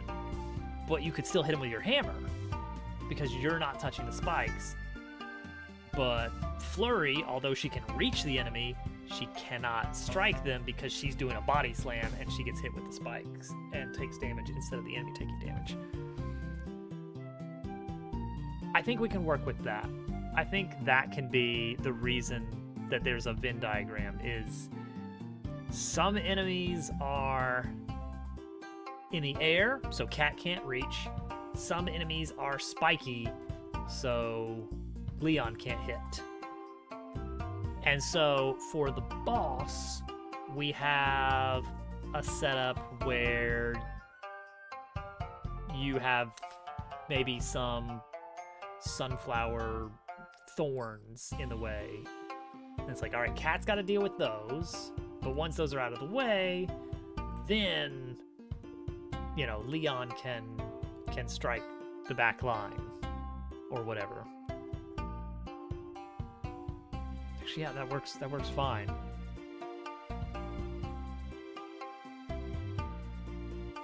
Yeah, maybe Leon can only ever hit the first enemy, period, regardless of...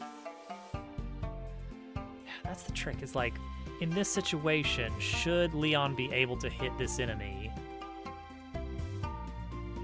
Is that too weird and annoying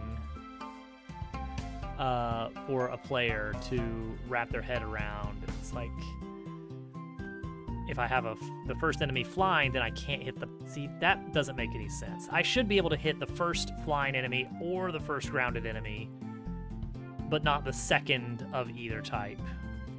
I think that works.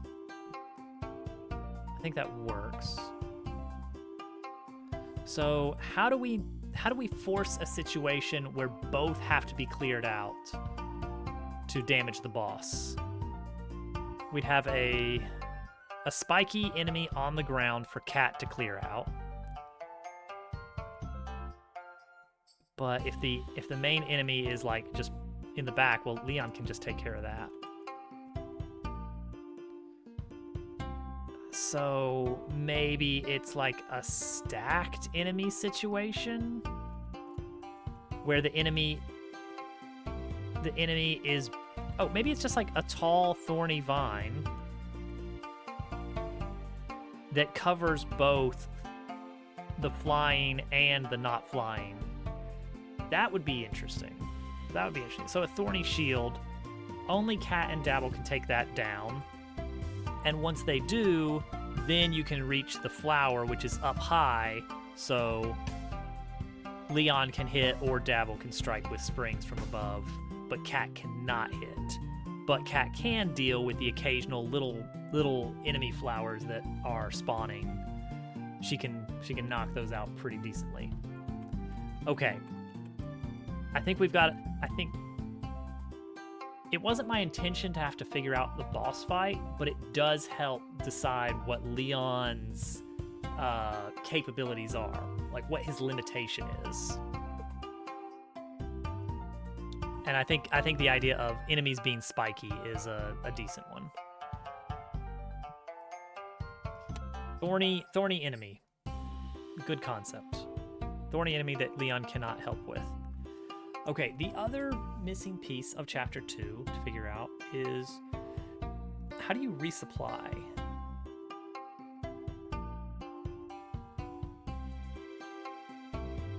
Just having a rough night.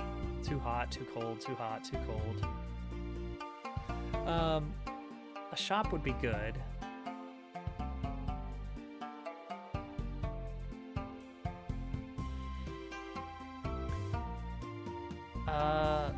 Thousand Year Door had a shop in the dungeon because the dungeon was the home of the critters that lived in the woods, the Punies. So it's not out of the question. This is supposed to be kind of an overgrown place, but I mean, there could be a vending machine.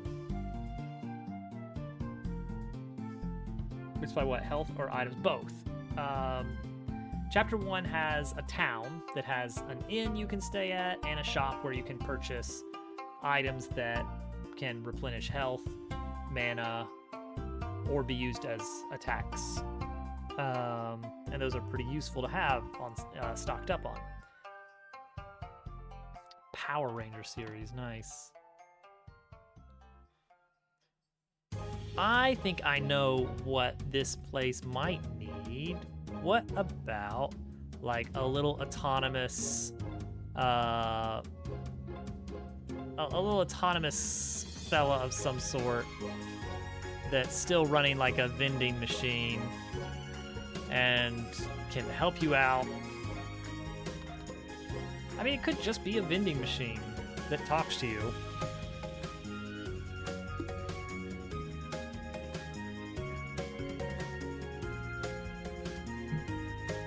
The heart blocks. It makes sense, because then you can't just camp out around them infinitely. Now, admittedly, the price is nothing.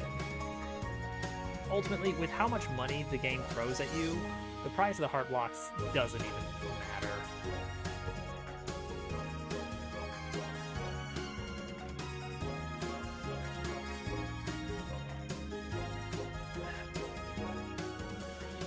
Does the vending machine need to have personality?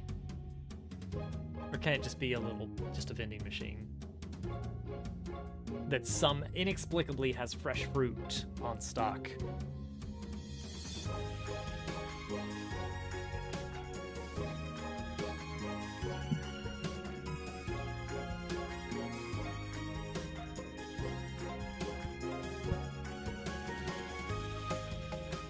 Oh, I'd hate to not be able to use my existing shop code, though.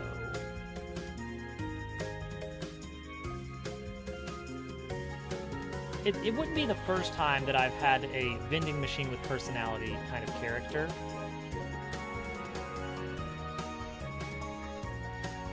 The problem is that it doesn't fit the overall theming of the game to have a robot with a personality. Like, the idea is that these are very very task-oriented automatons.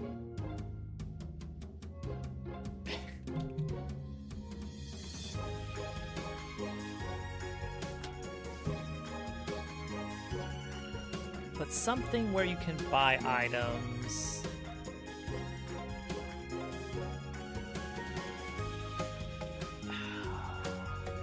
Maybe just a character that's hanging out in the jungle.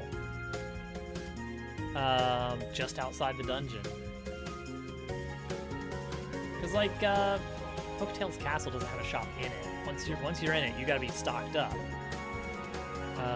The Puny Tree Shop is kind of secret and weirdly positioned. Dungeon Beetle.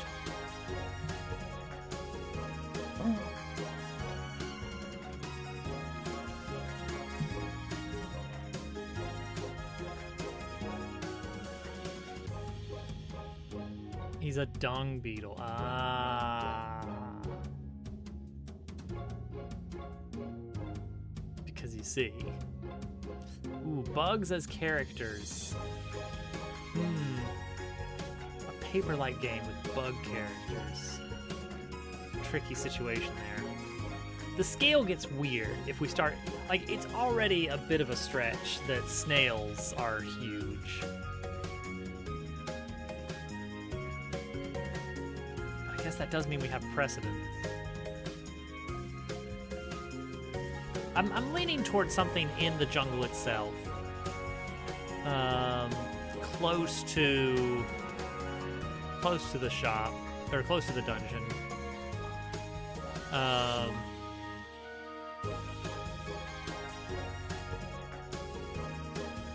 Everything else makes complete sense. Yeah, I mean, there's a sort of internal consistency. Okay, we'll probably just throw a shop like somewhere around here. Little shop that you can stop at. Just a little kiosk. Little flea market.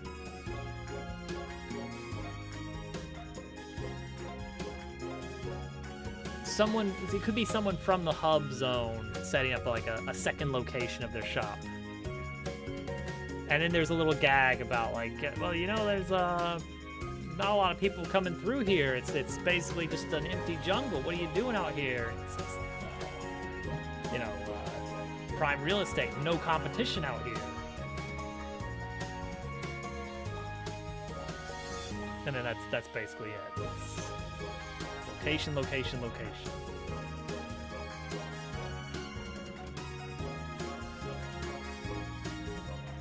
The entire joke hinging on this is a bad spot for a shop, and that's the joke.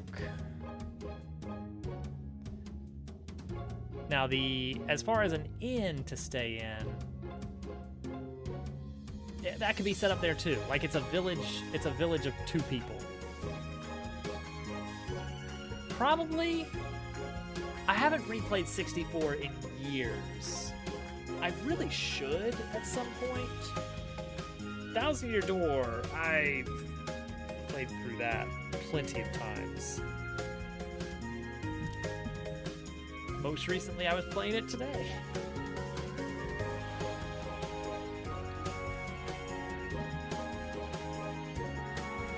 Yeah, I think, yeah, a little shop and inn is fine. And then we will do the Fish Mystic in the somewhere in the facility, like right before, like as you're getting close to the boss. That's our version of the heart block. It's a fish with magical healing water powers, and he squirts you with water, and that's it. And they're very over the top in personality, and they're each unique. You get a different fish for every location, so that they can have their own little personality and character in the world. And the last one was French, and he was a catfish. That was it. That was the gag.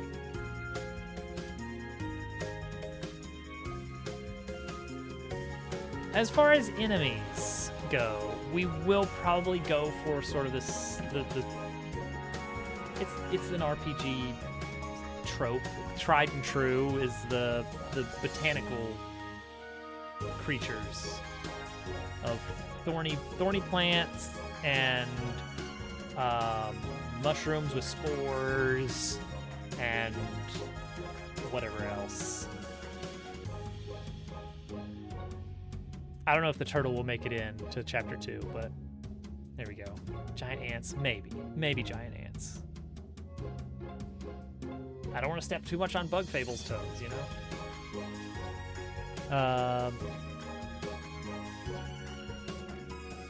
Rainbow ants with hats.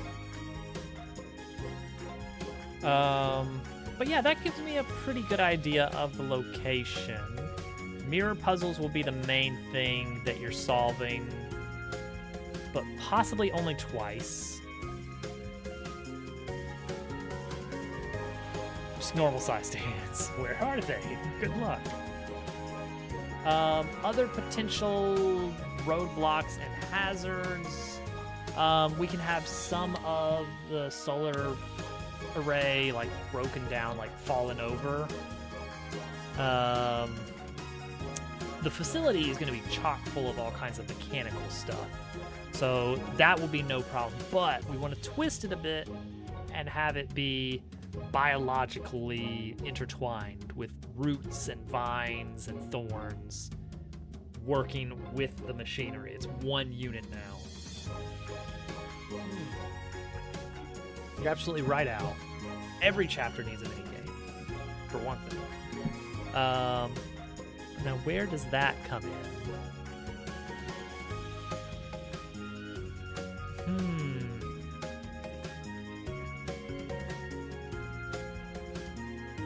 Smaller games.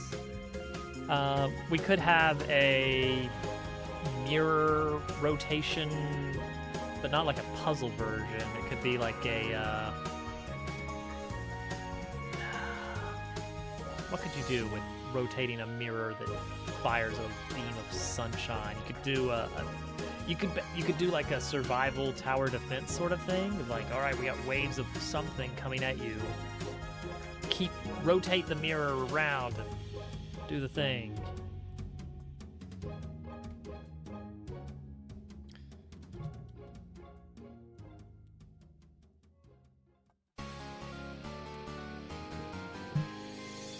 Or it could be something inside the facility.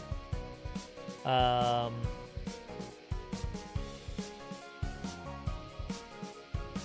could you do with that?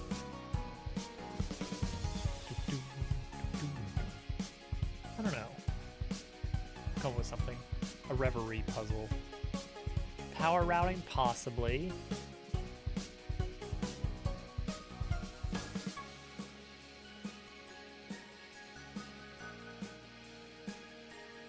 Specific spots, maybe. So the idea is, in my opinion, that the minigames should not have traditional movement. Such as the shell game with the hay bales. You do not control your character. You are basically selecting an item from a menu. That is the game. I think anything that uses actual movement should be part of the game. It's not this sort of like separate integrated game. I don't know, we'll come up with some good stuff.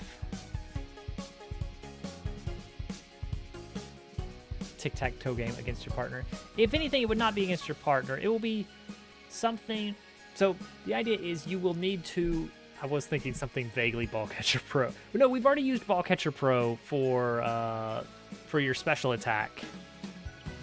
We will need to have a new special attack for Chapter 2.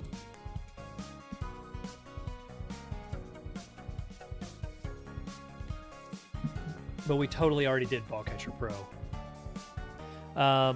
So for the minigames, the idea is you need to pass them to proceed, but it needs to be reasonable that you could come back and re-challenge the minigame at a higher difficulty for some sort of additional reward. I think that's the codified way of things in these types of games. This is what we did tonight. This one page is what we did tonight. Let's do a raid. I gotta get out of here. We have choices.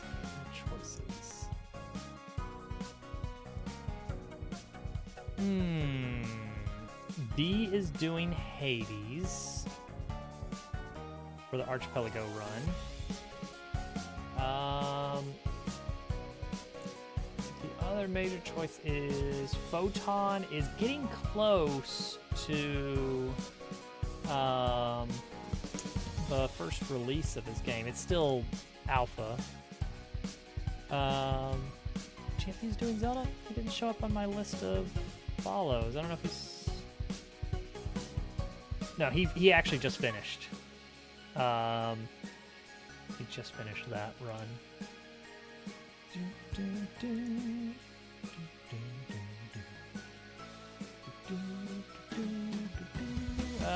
Big Boy Games is offline also. Dang it.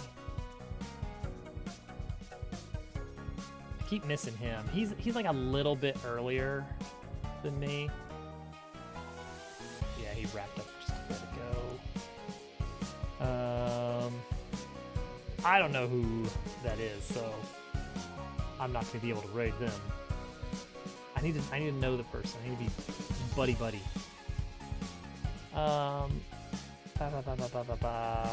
Let's see exactly what's going on in Photon Stream. Since we are doing game dev, it would make sense. Good old Blender. He's doing some Blender right now. Does anybody want to watch a Blender? Let's raid Photon. We're back in game dev, so we need to be getting back into raiding game dev streams again. I've been in Subnautica for too long. Gotta get back out of it. Thank you all for hanging out. This was a weird stream, admittedly. We're kind of softly getting back into working on this project full force. Thank you, Willow. Fingers crossed that we make it through the night, but might not be getting much sleep. We'll see. Everyone have a good night. I will see you guys hopefully tomorrow, if all goes well. Until then, bye.